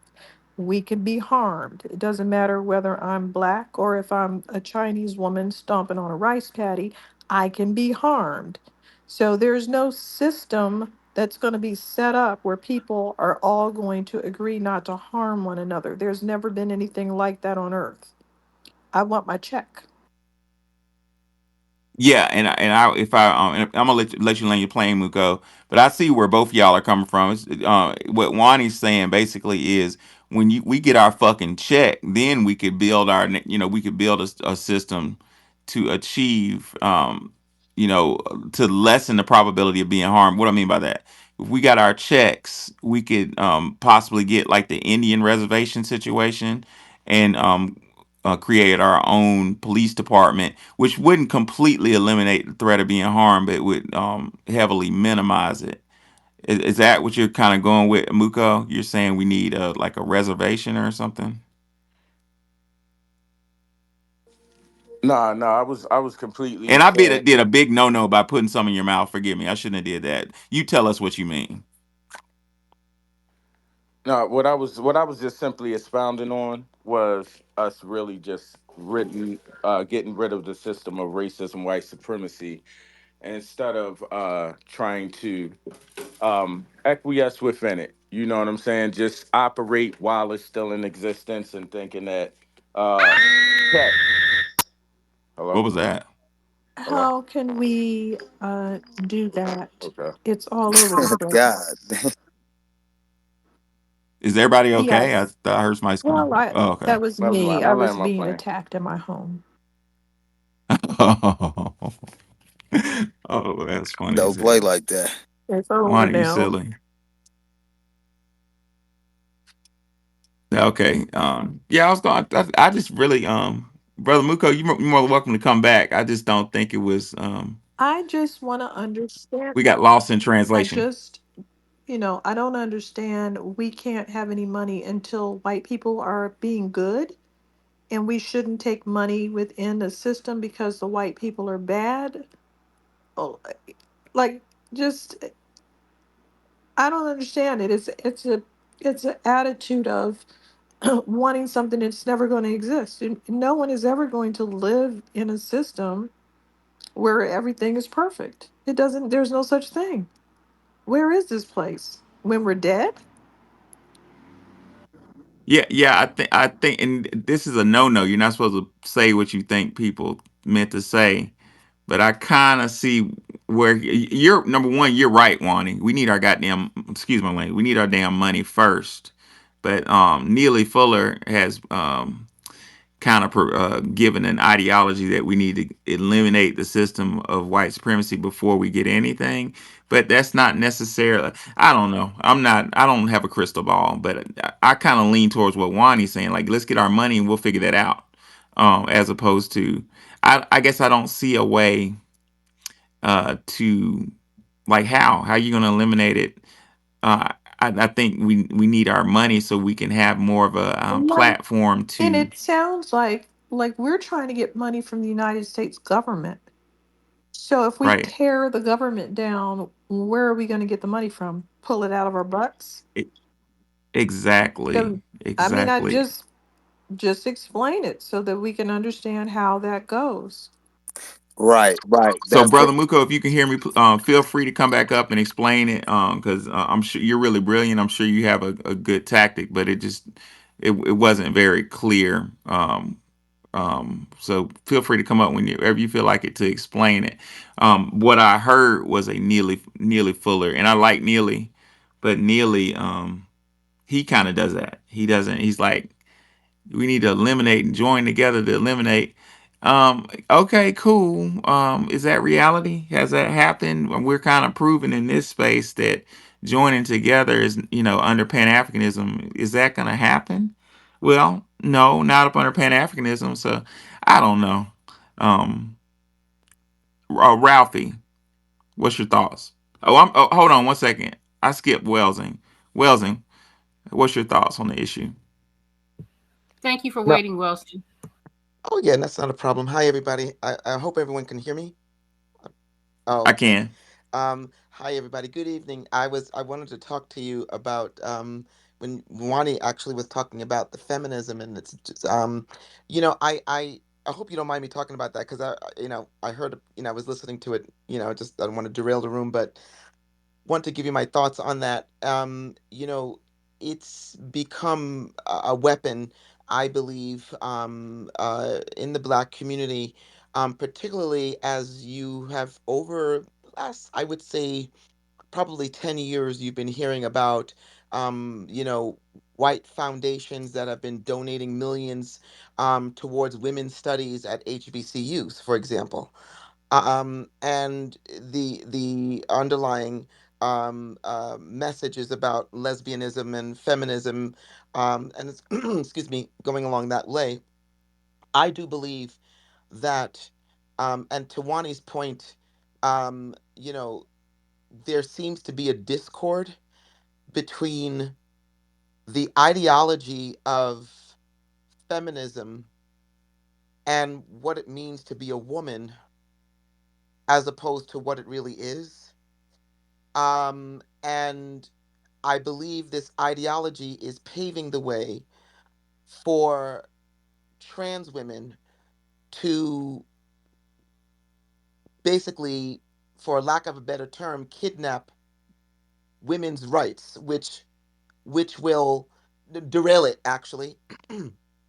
And for Black women, um, uh, it puts Black women back. We will be behind trans women. We will be behind every other ethnic group.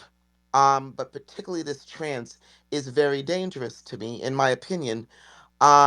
There is a discord between the LGB and the TIQ plus community at this moment right now. Having seen the Supreme Court justice upend Roe versus Wade, and the message that the Supreme Court justice has been sending through their judicial decisions is that they're not playing this bullshit anymore. And Justice Alito, about 3 years ago, having been a guest speaker somewhere in Europe, he basically he read out his to-do list. Roe versus Wade was one of them. The other one was the LGBTQ rights. The Supreme Court justice wants to upend it, and I why I mentioned the discord between LGBTQ and LGB and the TIQ plus community is because you have one side that says, we identify based on our sexuality, and then you have another side that says we identify based on ideology, that a man can give birth to a baby, that a man can breastfeed a baby, and all this other nonsense. And it's the LGBT community has realized that uh, that alone may put a case on the fast track in front of the Supreme Court, and they will vote for it. And that's why Justice Alito and Justice Thomas have made it known that they will not retire until a Republican president is in place.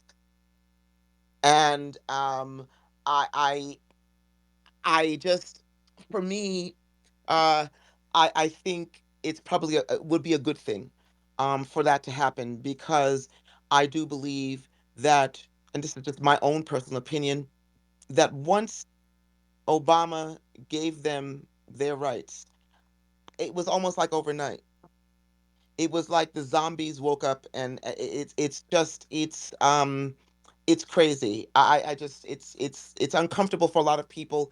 Even Democrats voting for Kamala don't want to say and admit that it's uncomfortable for them too. They don't want their kids going to bathrooms with men or women of the opposite sex. It's just crazy. And then lastly, I just wanted to say something that my father used to say all the time about Pan-Africanism when I was a little kid. And he always said that the root of Pan-Africanism was for black men to have sexual relations was an excuse for black men to have sexual relationships with white women. That was my father. And it would cause problems. And I don't know if that's true or not, but um Pan-Africanism, having been um exposed to it, particularly in Clubhouse, was where I was more exposed to it, just seems to be um a I don't Pan-Africanism today and Pan-Africanism of yesterday is to me is two different worlds. What I see today is nothing but undermining Black American progress.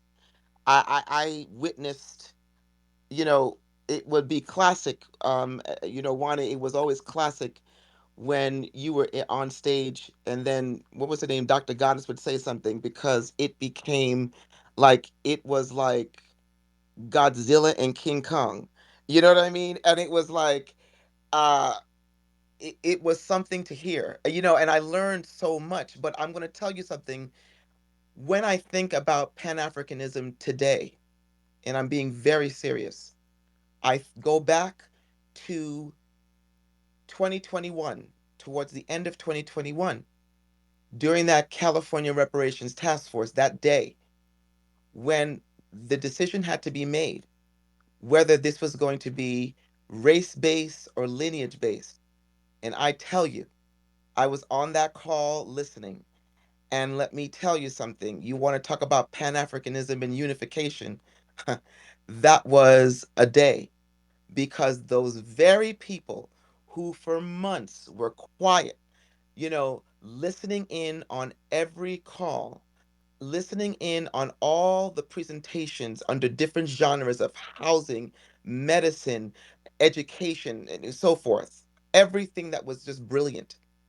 And when it came down to lineage or race and the vote, those Pan Africans, they opened up their mouth and they wanted it to be race and not lineage. And these were Black American Pan Africans. And I was shocked. I was shocked. I was shocked.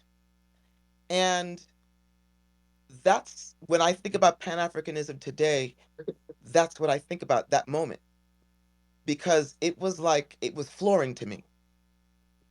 And so it's very questionable. To your point, Professor, it's not to be trusted. They would have to prove first before judgment. And it is very different today than it was back in the good old days. So I just wanted to land with that, and thank you. Thank you. Yeah, wonderful point, Welsing. I think Ralphie had a point. Ralphie, go ahead. Yeah, I was just gonna speak on what Wowsing was gonna talk about, the racism that comes on in Southern California. There's nothing really much I could add on to that other than, we're here doing it, we're here with each other. So, yeah. What do you have on the topic? Why do Pan Africanists separate FBA identity from mainland America? What do you think on that? I think that the Pan Africanists, they love that we're here, and we're contributing to the ingenuity of aerospace aviation, and they might come here, on their own accord, and they might undermine us, but they don't know that we've contributed so much to it, so much to the industry.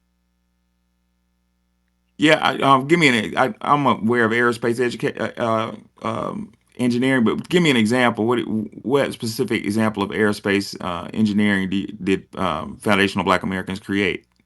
Well, for example, the Tuskegee Airmen, they put their whole bodies on the line, you know, their whole bodies on the line to, to pilot these crafts and pilot these aircraft that we use today. Oh, okay. All right, bro. I appreciate you. You have a Yeah, good one. where you from? I'm from East LA. Actually, I met a Tuskegee Airman just the other day, and he was born in 1927. You said, what's your lineage, bro? Well, He's on my mom's side, she's Apache Yaqui, and my dad, he's a Black American from the Mississippi's. Apache Yaki. Hmm. You gonna say something, Wani? no. I was No, just no, we back on Clubhouse, Money. That's all. I remember. I know Rafi. Okay, cool. Yeah, they. Yeah. So, I've learned a lot in this space today. Anybody else want to come up and contribute? Anybody want to come up and tell us that we can't get reparations because it's fiat currency and it won't be worth anything? You know what? I just wanted to say too, and I forgot about this if you don't mind. Come Um, on with it. what bothers me, and it really does to my spirit, is I just don't understand, and I never will, how black foreigners, black immigrants, can come to such a great country like this and intentionally and methodically undermine black American people. I just don't get it. I fail to understand how they could get to stoop so low and so crafty with it. When I look at that organization called Color Color Us United, I think it is, which was one of the organizations that was key in supporting Edward Bloom and his mission to remove race from affirmative action with the help of Chinese national money and funding, excuse me. Uh, you had you have two African doctors who wanted to remove race from affirmative action, wanted to upend DEI, and I'm saying to myself, come here and uh you have an opportunity to become a doctor, in their profession, and instead of trying to give back or trying to launch something to help black people here, they come from impoverished countries, they come here and they undermine black American people. And I will say something that my dad always said as a little girl. He would say this, he would say, African people are cursed. And I used to think he was harsh. But as I have become more mature and I read a lot and I learn from people of your ilk and just listen to some of these people, I and when Wani said earlier today that they invade their own people, they massacre their own people, then and now they don't give a damn. Somebody was talking about Nigeria earlier today, in this space today, and I forgot the contents, but it was something in the order of, they're coming here to get education and get jobs and stuff, but they're not going back to help. For example, I always post this. UNICEF posted an article, they really did, in September of this year. UNICEF posted an article that said 48 million Nigerians 48 million Nigerians practice open defecation in the streets. That Wow. you cannot go and help your people. But you can come here, and I'm not trying to debase them, because when I speak facts. But but for some of them, sitting on a toilet was their first time experiencing the United States. And that you can come here and you can go as far with your exercise in anti-Black American hate to join an organization to upend affirmative action that was a brokered deal between Martin Luther King and L.B. Johnson, Lyndon Johnson, for Black people, Black American people to have a seat at the table, is amazing to me. That will never cease to, and as they continue to do these things, my words reign true. They continue to curse themselves. They can't get out of nothing. As they try to rise, here comes the Chinese, d- uh, colonizing them again. Like, they can't get out of their own way because they are cursed. He was Well, right. can I speak to that though? Because I have a difference of opinion. Um, because I studied a lot in history, or in ancient history as well. Yeah, Um, very interesting. Can you hear this guy talking, No, I Professor? can't. Oh my, wow. they Yeah, got the whole time we couldn't hear. Can you hear um, me, Professor? I heard you. That's why I was saying interesting. I thought it got Oh yeah, quiet because after you. Somebody Right. else was Little talking. Hawk had interrupted, so he was talking. So I, Yeah, he he's can't hear talking. me, so he cut me off. So I'm like, okay. Yeah, no, what you were saying was very important. Let me But Lil Hawk move Little Hawk down and then bring him up, I guess. got it. It's just, for me, Professor, and Nikki, and Wani, and everybody in the room, it's it's personal for me, for the obvious reasons. Because my parents didn't come here with anti-Black hate. I didn't grow up that way. Right. I mean, people who know me and have been, I, you know, But I don't know can, anything else, Professor. You know what I'm saying? Like, I I know people will say to me, I'm unique. I know I'm not unique. I don't know any other way. I don't. I really, on my father's grave, I don't. My father came here with the intent, what it was intentional to, first of all, that his children, when he came here, his future kids would be fully immersed in Black American history. My father was a very unique man. I didn't realize that until the last 10 years. He was unique that way. And even like we were talking about things, I forgot what we were talking about. I was listening to you guys day before yesterday. When it came to like history, oh, in school, he said, in his way, he said, you know these crackers will teach you about these people coming in from Iraq on a rock. He goes, that has nothing to do with you. He goes, for you kids, I want you kids to research a Black person that did something great for the country, and at the Thanksgiving table we're going to talk about it and then say the prayer to thank them. That has been a tradition since I was about maybe like 8. And so when I Yeah, that's called being respectful, oh and my that's called God, being intelligent. and If people, if I would have, Professor, let me if tell you I packed something. up, People go ahead. don't think that I get people who don't, quote unquote, buy that I am legit. I am legit. Like, I don't know any other thing. I don't know. People say, "Oh, why don't you go and hang out with Caribbeans?" I don't know anything. I don't know it because I grew up in the Bronx and I grew up with Black American people. That's what I know. I know I just what I know. You know what I'm saying? And it's like my mother. Everybody, like, I think just maybe a few people have met my mother. Gene No Taxation have met my mother. There's a brother here. He spoke to my mother. Like, when they listen to my mother talk, like, it's like, I think what my purpose is in these spaces is to reassure some Black American people that there are true allies that is willing to die and or fight for you.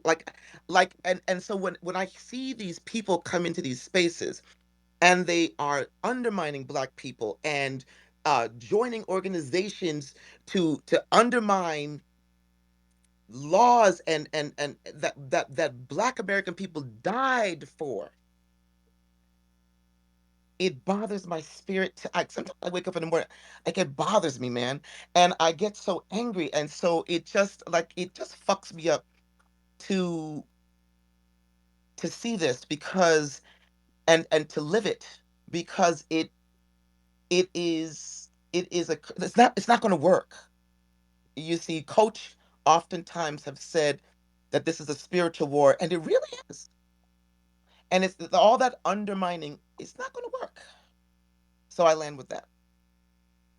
Yeah, yeah, Wells, and what you were saying, I appreciate your submission. That sounded like your father was very intelligent, and that if I packed up my family and moved to Jamaica tomorrow, and I decided Jamaica was going to be home, it would be uh wise of me as a man of the house to make sure that my kids know Jamaican history, and I'm on their territory, and what I'm saying, it's just, but what Professor, let me I've just interject noticed. 1 second. He came from Cuba, and his Oh, perspective okay. about white people in Cuba was what shaped him. That's why Oh, when got he you. came here to this country in 1953, okay, he lived in Harlem. That was the first place he went. What resonated to him so much was Malcolm X because he was able to hear him and see him, and he loved the NOI because and so he wanted to raise us in the Nation of Islam. And so that's how I was able to Got you. go and listen to Farrakhan when I was young at Madison Square Garden. He would come once a month, and that's why Shaka Khan used to open up for Farrakhan and sing. You know what I'm saying? So it was like, and we just Yeah. because he said my education is limited. My father had what would be equivalent to maybe a fifth grade education, but he says this is, he would say this is his way to teach it to kids. So Well, that yes, changes everything and makes perfect sense, ladies and gentlemen. Um, Cuba was a rising black nation, and maybe we'll have a space on that because I got a lot of scholarship on that. And the United States government agency made sure that Cuba, they put their foot on the neck of Cuba as a rising black nation. I mean, and to make it real brief, the intent for this is gonna piss some people off, but it's history. The intent that the dominant society in America had for Cuba was to make it a whorehouse. Why? Because uh, the white Anglo-Saxon Protestant slave owner class had always had their way with black women, when when emancipation happened, which was not necessarily anticipated. um White the WASP class went to Cuba to exercise their habits on the Cuban women there, the Afro-Cuban girls there. I mean, there's a song about it, real famous, at the Coba Cabana, the hottest hot spot on the Havana. That's talking about the whorehouse that the white men would go visit. You know what I'm saying? Well, basically, the Cubans turned on the white on the dominant society and said, "Fuck you! You're not gonna turn us into a whorehouse." But I got some interesting scholarship with you. Let me play with a room on that because that's a story that needs to be told, so I can understand why your dad was a writer. That's the same Um, thing that the Dominicans said to the passport bros. You're not going to embarrass this country and turn this country into a whorehouse. but the Cubans meant My but they meant it. They goodness. weren't playing. they They weren't meant it. playing. And he often said that when he realized, um, like he could learn, like he would go to a bar to learn how to speak English because he was getting ripped off. Back in those days, he said he would get ripped off paying rent. But he said that he realized quickly that the only difference between, he would say this, a cracker in America and a cracker in Cuba was that one spoke English and the other one spoke Spanish. There was not a big difference.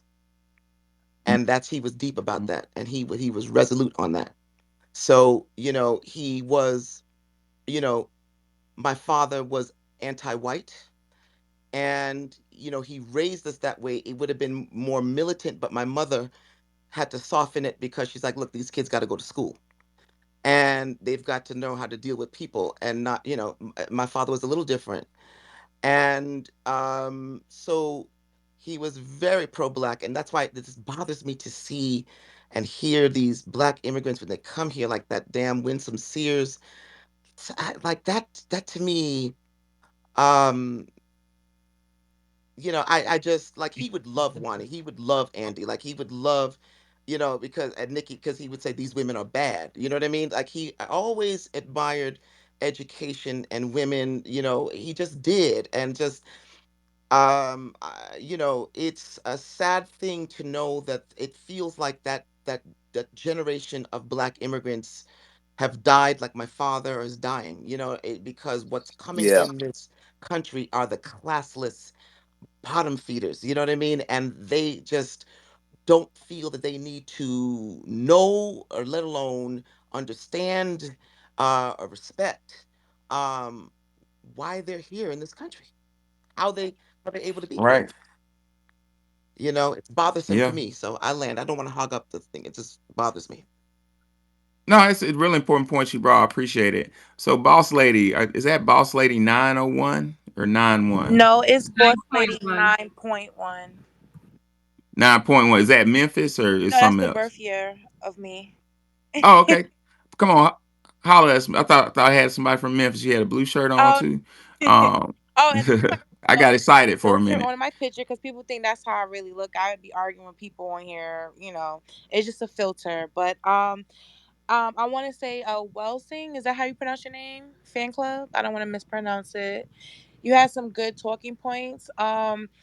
And I just wanted to add that it's not only the Africans that come to this country and try to undermine us Black Americans. My block, before the block that I was living on in my time before I moved to Texas last year, we had got new biz management, meaning like leasing management as well as superintendents. So the new superintendents is the Ukraines. And the new leasing management, when you go to pay your rent and shit, excuse my language, it's the Jews, like the real Jews with the curls, okay? And the Ukraine, they used to laugh like, oh, how come we came straight from Ukraine and we got the superintendent position, and these blacks is on the neighborhood and they're not even trying to, get the jobs and stuff like that. Mind you, there was a black man before him who was a superintendent, but they didn't want the people that's on the block didn't want to be a superintendent or a groundskeeper. But we still have, the original employees, you know what I'm saying, that are black, that was born and raised in my town, grew up on that block. It's just that the new generation don't want that type of responsibility.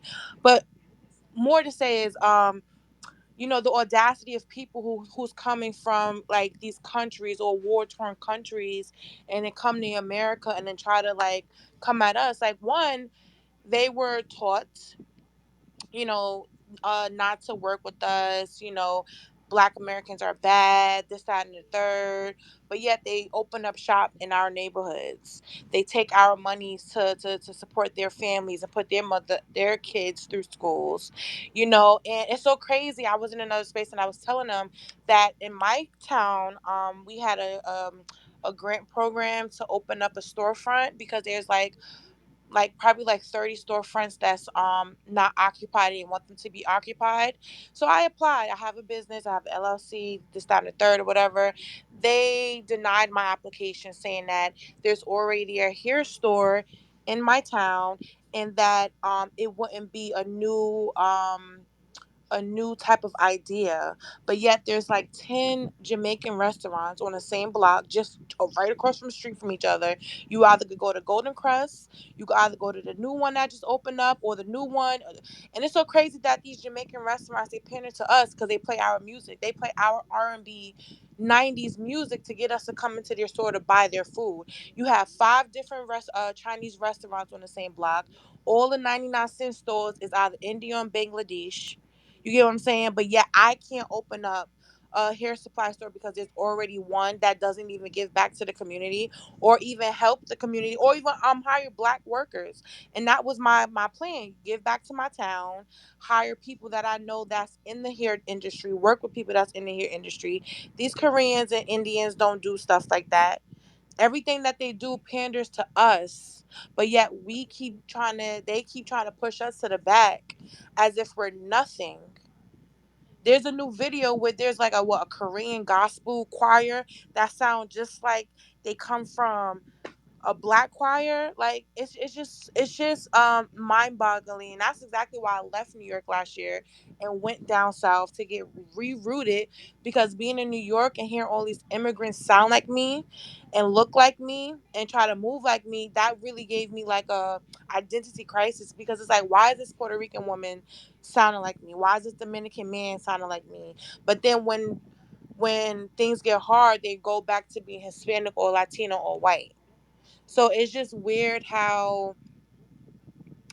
really weird how the world is operating, to really put their foot on our necks as if we did anything to anybody. Only thing we did was we just kept pushing along. We kept putting our good foot forward. You know what I'm saying? We just was just doing our own little thing, bootlegging and all. And yet we're still being treated as if we're nothing. And I'll land there. That's all I have to say. Oh yeah, Thank you're you. touching on one. Yeah, thank you for that. You're touching on an issue that's dear to my heart. I've told the space several times before that my father wanted to open a gas station, and he's my father volunteered for the Vietnam War in 1971 when it was almost over and very unpopular. And Dad could not get a loan on. End up having to work at a gas station to put me and my sister through a high performing His high dad, school. your dad is But 100% foundational Black American, right? Yeah, absolutely, yep. that pisses me off every time I hear that story. I just become enraged. Kept getting denied. And I went to high school, the high school that Dad put us in. Um, we had a Vietnamese family there that would share. They would share their story. They were refugees from the Vietnam War who jumped in the South China Sea. Trying, basically, the Navy saw them on a raft and saved them and brought them to California. And they made their way to Alabama. And they got loan after loan on a gas station. They had owned a gas station in our neighbor, in the black neighborhood, where they used to laugh at us and sell me beer when I was 14. Um, and they owned a nail salon in our neighborhood where they used to laugh at us and said our women were stupid. Like it's that Well, is I wonder why intentional. they said that.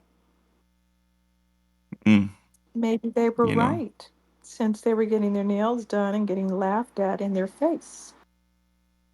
I couldn't really. I didn't. Well, I was real young, but I really couldn't say that much because there was in Birmingham a black nail salon that went out of business, and I remember all the women used to, the FBA women used to all talk about, damn, didn't nobody support her, and like people would rather, and that's just Birmingham, but they would rather go. Birmingham has racial issues. My granddaddy used to say my granddad said they used to have an ice man. They didn't have a refrigerator, and a man would come around bringing ice, literally bring an ice truck. And my granddaddy said they would rather go. Not my granddaddy, but the neighborhood would rather get ice from the white man because they say it tastes better. So our minds have been fucked up by this situation, big time. But we need our businesses. And boss lady, I'm with you 100%. If it's in our fucking community, you either A, need to donate to our community, or it needs to belong to us. How dare you have a nail salon or a gas station in the black community and you're not donating to the football team or the cheerleading team or And a beauty something? supply I store don't make know. money. I what spend $80 a week, $100 a week in there, just buying the same thing Right. over and over again. And they've been around since I was 91. I was born. They've been around forever. Everybody go to the same hair store. Even the mayors or the people that work in city hall go to the same beauty supply store. And you telling me you can't even donate $100,000 to the town that you're getting money from? And then on top of that, there's really no business taxes from my town. Like if they was to go to the Bronx or any part of this New York City, they would have to pay taxes. There's no taxes in my town.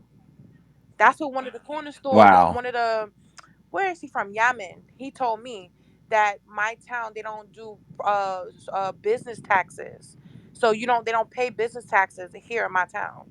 But yet y'all wanna, like you said, laugh in our face, tell us how y'all got the business, and then it's so crazy. They changing the prices every goddamn time you go in the corner store. If I go in there and get something for $1.50, the next day is $2, $2.25, and then they go back down to $1 if they feel the need to just readjust it a little bit. And it's like they're playing in our faces, and I'm really getting upset with this.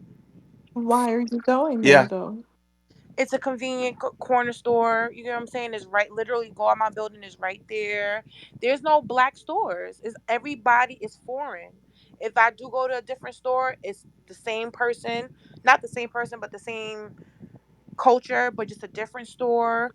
You get what I'm saying? Like it's Chinese, Korean, Vietnamese, Jamaican. No It's way all to go. black. No way to buy it online. I mean, I can go to the supermarket. Yeah, I could go to supermarkets right across the street as well. But when you want something that's convenient, you go to the convenience store. But I haven't been there in a week, so yeah, No, I mean, some of the things could you buy online? I can. They probably offer it. Yeah, but I I just do. want us to migrate away from them. We can kill these stores in a month. We did it before in We can Montgomery. cripple them. We should do it again, Yep. so they know. Like, stop laughing in our faces. That's the power back home in Alabama with the Montgomery bus boycott. Yeah. We just one day said, you know what, fuck y'all, we're not riding the bus, and shut that mechanism Yeah, I down. mean, not only are I'm not looking to get along. I just want them to get out of the neighborhood. They're not going to stay there unless they get money. Just go away. Is the Right. goal. Get out. You know what? Yeah, I wanted well, to just Um, add one thing to this young lady, the beauty supply store, that these Koreans in particularly have a corner market on the supply chain, the beauty supply chain. They are the ones hmm, distributing the black beauty products, or beauty products in general, to a lot of these beauty supply stores, and away from the black owned beauty supply stores. I'm with you, Wani. About 10 years ago, I intentionally have stopped giving my money to them particularly. I don't give a damn if it's next door, that I will drive 5, 10 miles to go get it someplace else and put money in not in their hands. And uh, and every time I do it, in the back of my head, I know I'm doing a good deed, and it makes me put the pedal on the gas to get to where I've got to go faster, because I am not giving them my money. I haven't eaten Chinese food in such a long time, and black people can make Chinese food better than them. Trust me when I tell you. facts. I make And my own. so at the end, apps, huh? What you Yeah, say, I've Wani? started. Yeah, yeah, and I have to brag on myself. I've been making my own shrimp fried rice, and it tastes better. You're right, it tastes better. Yep. Absolutely. And you can, like Wani says, if you stop supporting their stores and inconvenient, let me tell you something. You talk about inconvenience. There's no such thing as inconvenience for us today as versus what black American people were going through 70, 80 years ago. Facts. That's an inconvenience. Okay. So there was no cell phone and fax machines and all this other stuff, and none of that, no moped, no nothing. These people were on foot walking and stop not taking those buses. So you know what, when you think about like this voting and stuff like that, you have black American people that was told by white supremacy, you go inside there and you vote, you're going to die when you come out. And that's exactly what happened to them. Look, there's no such thing as inconvenience for us in 2024. If we make an intentional decision to delineate the money from these people, like Wani said, in 4 weeks, the bottom line has hit rock bottom. And Right. we can pay homeless people per hour to stand out there with a sign because all that guy did Absolutely. was get angry and stand out in front of that gas station with a sign. And everybody that went up there said, "What happened in here?" And he told them, and they didn't go in. And Absolutely. that's this is a something that, like, when I was born, my father went to all black stores, right? 90% of the stores were black. He would never enter, this is in Los Angeles, but of course all of that dried up because all the mom and pop stores, the little independently owned stores, whether they were white or black, they disappeared.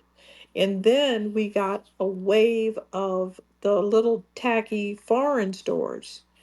And then we got the big, the bigger stores where it was like a junior Walmart. But I remember being young going in, and it went from a black store owner who had the candy store. Of course, my butt was in there. He knew everyone's candy. He knew what the candy was going to be before I even got up to the counter. Oh, you want Chica Sticks. You want another bracelet. You want another candy necklace. He knew the candy. And then a white man moved in, and right, this is exactly what happened. A white candy man moved in, and he had to learn everybody's candy, but he still tried. He was like, I think Right. you had this one. So before he could even figure out all of our candies, he disappeared, and an Asian woman popped up, and she had a bunch of shrimp fried rice behind the counter. And not saying shrimp fried rice smells bad because it doesn't, it smells good. And all this hot food is coming up, and it's like it didn't go with the candy. It's like, why is she serving up Chinese food in these little white boxes at the same time right behind the counter with the candy? So that threw us off. She had no customer service, didn't care what your candy was, didn't want you in the store. Maybe she was trying to sell the shrimp fried rice to herself. She had a nasty attitude. So I stopped going there as a child and just started chasing the ice cream truck up and down the street, waiting for him to come. But when I got to be a teenager and these types of people treated me like I was a shoplifter, I made a decision a long time ago that I didn't care whether the store was on the corner. I don't care which neighborhood I lived in, the hood adjacent, completely out in the boondocks, doesn't matter. If I see your store and I see your background and I know you have no customer service skills, I'm not going to subject myself to it. And I see people in my family doing it. And do you know they literally complain maybe once or twice a month about being treated badly in the store? And I told my cousin, I said, why are you in there? Why are you there? You are a housewife. You have a car. You can drive anywhere you want. You don't need to go to the dollar store to get some poisonous paper plates and get treated bad by an Indian woman, which is what she complained about. I don't know why. It's some kind of some sort of thing where you want to be abused, or she wants this woman to be nice to her or something. I don't know what it is, but I just avoid people like that. You don't have any customer service. Why should I buy your poisonous plates anyway? Right. We really need to revisit this, and maybe that needs to be a space because that was exercising power back during the civil rights movement of shutting down the bus boycott. And maybe Wani, you brought up earlier in the spaces, I mean months ago, maybe 4 months ago, I think it was you, you talked about having an app where we on the phone where you can identify businesses that I don't wanted care for that. foundational I black. wanted to have that. That's a great idea. And I asked some of the Yep. guys who make apps, hey, let's get it. Let's get GPS on it. The minute that somebody acts a fool in the store, at least say, hey, there was a problem in the store against a black American. Just don't go in that store. Yeah, great I, idea. We're gonna go to Andy, and then I think Black on Black. Can I just say something to you, Professor? Yeah. Don't forget the talking points of, I think it was Little like Hawk was waiting. the Cuban, something with Oh, I'm sorry. something That's with the right. Cuban history. Can you hear boss lady? Yeah, I Okay. hear Boss Lady. Boss Lady, go ahead and land your plane, Boss Lady. We'll go to Little Hawk, Andy, then Black on Black. No, it's just more of like a suggestion or request. Don't forget, because I do want to be in the next space when you're speaking about like the Okay. Cuban history or something like that, and then also boycotting. I think those would be two great talking points, and that's it. Okay. Mhm. Make sure you follow me and send that to me in a message. All right, Lil Hawk, land your plane. You had a point to make. Can you hear me? I hear you now, brother. Okay, okay. No, I just wanted to say, whose responsibility that was supposed to be, is our academic class, these Negroes and these niggas and these black folk, these black Americans who roles themselves to be better human beings, are supposed to take care of their people. But what happens is the same thing that's happening in Africa, is that when you let these people take your children and you let them indoctrinate your children into a pseudoscience called white supremacy. You understand me? Yep. This is what happens. And it's happening even on a broader scale, because this is an ethnic genocide that they are committing. They are openly benign neglect, while giving in our face billions of dollars to motherfucking Ukraine. Nigga, is you out your mind? The alarm is on. You know what? Forgive my passion, because No, you good. this is at the highest of the look. It is that's why they want to demasculine these men, because where your motherfucking soldiers at, nigga? Who riding? Right. So look, pass the message, boycott is on. We got to have it today, right now. You know what I'm saying? We got to delineate and separate ourselves from these people that are continuously going along with the get along, that are presenting the status quo. These are these academic people that whose job it was to take care of their people. But no, they want to go buy the motherfucking the ice from the white man, because they feel like it's cold. You know what I'm saying? They feel like it's colder. Yeah, that's what my granddad used to say. So And unfortunately, what the gentleman's saying is true. The academic class has failed, and for the most part, well, let me say not the most part, in a large part, the educated professional class in the foundational Black American community has sold us out. But there are people like me, a lot of us out here. Go ahead and land your plane, Lil Hawk. We'll go to Andy. anyway, forgive me. I just feel that this is an alarm, and what the Democrats have done in the past 4 years has caused irreversible damage. Um, who's to say who's the next president? Y'all heard about the little machines uh, switching the tabulations over to Kamala. This is crazy, but and then California, they basically said, look, so they want to keep California. This Gavin Newsom passes a law. He can't run no more. He passes a law to say no voter ID. So encouraging, uh, so it is to minimize our power. This is a subgroup that has been thrown on us, and we have done nothing but act like slaves. So it is in our behavior that we must go back and we must study the ramifications of slavery, because the ramifications of slavery tell us all what we are today. I remember those stories that they told me when I was a child, and and I can see it in my people, the dynamic, what's happening to them. It's like I got the spirit of Dr. Frances Cress book. I could see what she was talking about. And it's not that they don't get it, they're being indoctrinated.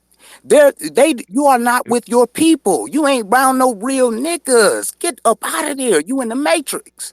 And that's where they're going to take you. That's where they're going to keep you. And this is what's happening. So this is irreversible. It feels like this is going to be irreversible damage, because the minds are so far gone, fear mongering on our people while practicing benign neglect. So, anyway, I land my plane. I apologize for being so passionate, but this is a real No, you issue, good, brother. Appreciate you. So yeah, anyway, It's some real talk. yeah. Um, I'm gonna go ahead and shut the space down pretty soon. So um, make your contributions kind of short. I just have some feedback. Y'all hear that? I don't know where that feedback's come from. Um, let's see who was next. Black on Black, I think. Black on Black. Make your contribution, then we'll go to five, and then Black Truth. How you doing, Professor? What's up, brother? I'm doing all right. I'm all right. Nikki, Wani, and everybody in the space tonight. I just wanted to touch on what the gentleman said earlier regarding having some sort of protection before receiving reparations. I think what he was trying to say was for us to have something like the anti hate crime bill for foundational Black Americans signed into law, and then we receive our reparations check. That way, we would have solid protection. So that's what I was thinking of throughout this time. But that's all I wanted to say, and thank you.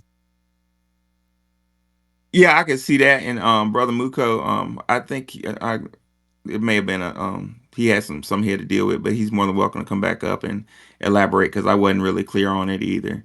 But that would make sense. Thank you, Black on Black. Five, and then Black Truth. I think Andy was before me. No, no, Oh, that's Andy okay. put her Yep, I hand put my hand down. down there. Okay. Oh, okay, sorry. Mm, uh, okay. Can y'all hear me? Yeah, I can Okay. hear you. I hope everyone's having a good one and all is going well. And sorry I missed the space. I think since the start of spaces, I don't think I've ever actually gotten a notification. But I'll listen to the playback. But I don't know. For me personally, I think again a lot of good info being shared. Somebody, just not wanting to divvy off from the conversation.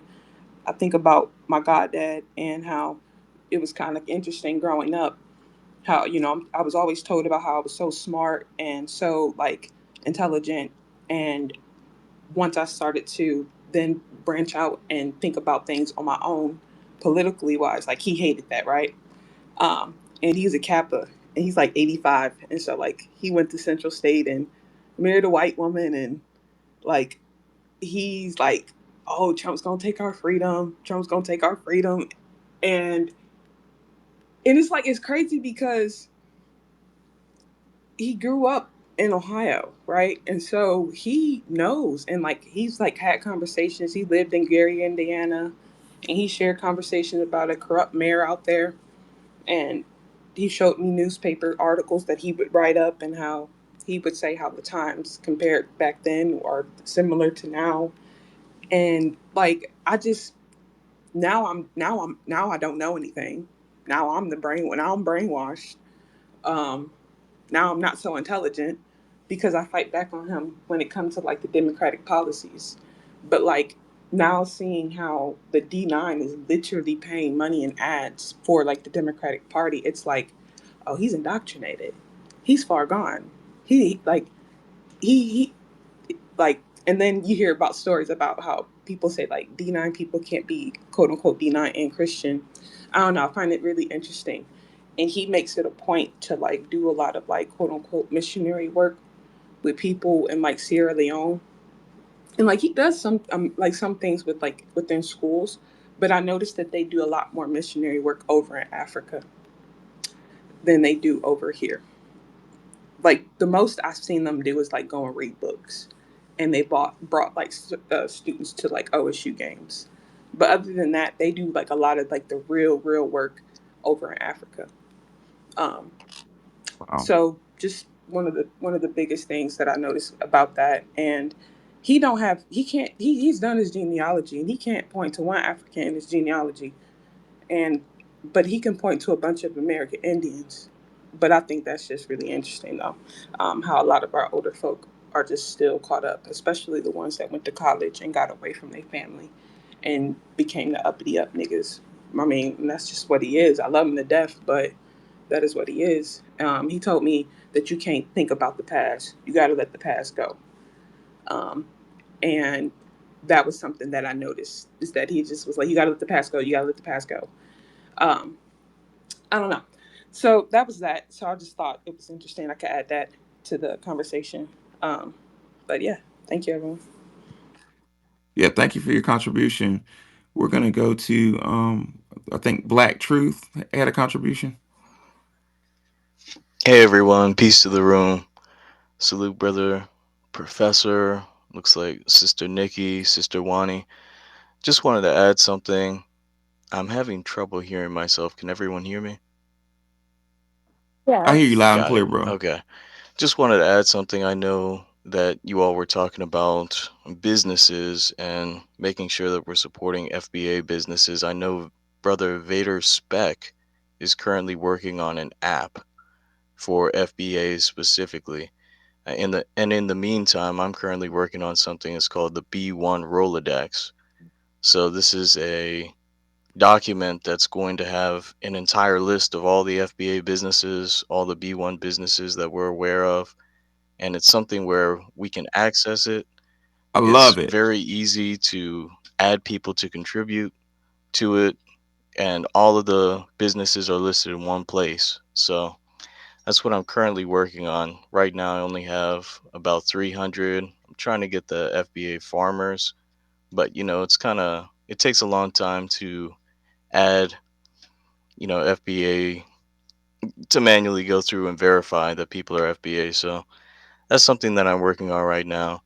But yes, there are brothers and sisters who are coming up with solutions. And with that, I'll land my plane. I love it, I brother. I love the fact that you're in tech. And if you wouldn't mind, brother, before I close space, put that in a jumbotron, man. We need to know about it. Y'all support that brother with Oh, his app. Um, I'm sorry. That is Go Vader ahead. Spec. Vader Spec is the one who's working on the mm-hmm. app. I'm just working on the Mm. Rolodex, but I'll post the Rolodex. I believe I'm posting it in the right place. Give me 1 second. Thank you. I did speak Got it. to a few of the guys in the group about it. So yeah, it's a do. They said it was possible to do that type of app, and even add something like GPS, so that if you're about to walk into a store, a offensive store, it'll beep and say something, and say, "Hey, wait a minute, this store is on the hot list." I mean, that's what I wanted to do. Right. It's just something we can leave reviews to our, amongst ourselves, because we need to start managing and that's naturally, if you look back at history, that's the next step. Once we delineate and identify our group, next thing we're gonna do is have control over our money. It's coming, y'all. Well, see, I think it's interesting how, like, I think our best athletes are in jail. Somebody was talking about Warriors. They locked them up on purpose. Like, Yeah, they target masculine and I leaders. think it would be helpful for our truckers. Like, I had, like, one of the people, like, one of my, so, like, I guess, associates on Twitter was in a town in Ohio, and he thought that, like, I was just about to come out to that town. First off, since, like, as a little girl, I was taught, we just don't go out to little towns in Ohio. Like, a lot of these small towns that I know of are still heavy on the clan shit, like still heavy like sundown towns. And it's like, yeah, I've never been out that way. Like, and he like, I don't know, like if that's like in other states, like I know obviously in the South it's like that, but people don't realize that here in the North, the clan is very much still alive. Um, and so that would be really really helpful, especially for people who do like trucking and different things, like when they're out here or different states, like Hmm. too many cases. No, I just want to say 94% of Black Americans are not in jail. No, I'm saying no, I'm saying like, Not, no, not you. I just for the room, because I know we always say everybody's in jail, but they're not. Right, and everybody has AIDS. oh No, my we gosh, don't. We're not in Not jail. true. no, no, I'm just Yeah. We thinking like rank. from like We I'm rank. We're not. I'm not talking about you. I was just thinking about the comments, but we rank very side by side with white men. Now, the outcome isn't the same because they don't have to have college degrees to get those jobs, but we rank just high enough with them, side by side. I have seen side by side comparisons: who's going to school, who's going to jail, blah, blah, blah. And, Yeah. they have a percentage of people in jail too. except our And young they, boys aren't and, dying from fentanyl deaths like theirs are. Like I've and lived in different towns and they're and dropping. they don't have the social issues that we have, so why the hell are so many of them in jail? They make up a huge population. We spend a lot of time talking about who's in jail, but we never talk about the huge amount of white people in jail. Now we know a lot of Right. Mexicans are in jail because of obvious reasons, but we don't talk about why so many of them are in jail. Yeah, I'm deflecting. Why are you in jail? And You if you're going to cheated. talk about us being in jail, why don't we ever talk about the unfair Yeah. sentencing? Now, that's one of the things I get tired of people talking about black people about. You'll say something about black people, but you won't add the rest of it. Now, like the other person tried to make like I was contrarian, but I'm not. You know, more than 70% of us have been clocked as voting for Dems. That's why I brought that up. Because I think what we're actually hitting at, and I know this is something that Wani believes in, and it's accountability. So for the stats that we do have, we do need to accept accountability for where we fall down, is what I'm saying. Now, if I say accountability, that's not me being accusatory. It's two different things, and the nuance is as wide as a river. But we do need to be accountable for the things that we support, the people that we help, and how we let people talk about us. Ooh, I really do believe that. Don't let anybody talk about us without saying, well, what's the rest of the story? Because people really leave that off when they talk about black people. And I'm getting kind of tired of that. Now I think that's why CNN purposely bring ignorant mofo's to be the quote unquote spokespersons for us. Like they purposely go again and ask people. Well. The people on the news. That goes back to our earlier conversation about meritorious manumission. You'll notice a lot of the newscasters all went to these certain colleges, and we got to beware, of these Negroes that got these Ivy League degrees. I went to Ivy League briefly, and I'm telling you. Sometimes they get brainwashed, and this is good. It's a good place to get brainwashed. We're about to shut down the space. I really enjoyed y'all. I thought I saw one more person want to speak, but she kind of ran off. Wanda, you had any last words? Nikki, any last words? No. Andy, Good night. I enjoyed y'all. I learned a lot, and I will see y'all Don't tomorrow. forget to call me Nikki. Peace out. All right, see y'all later. Bye bye.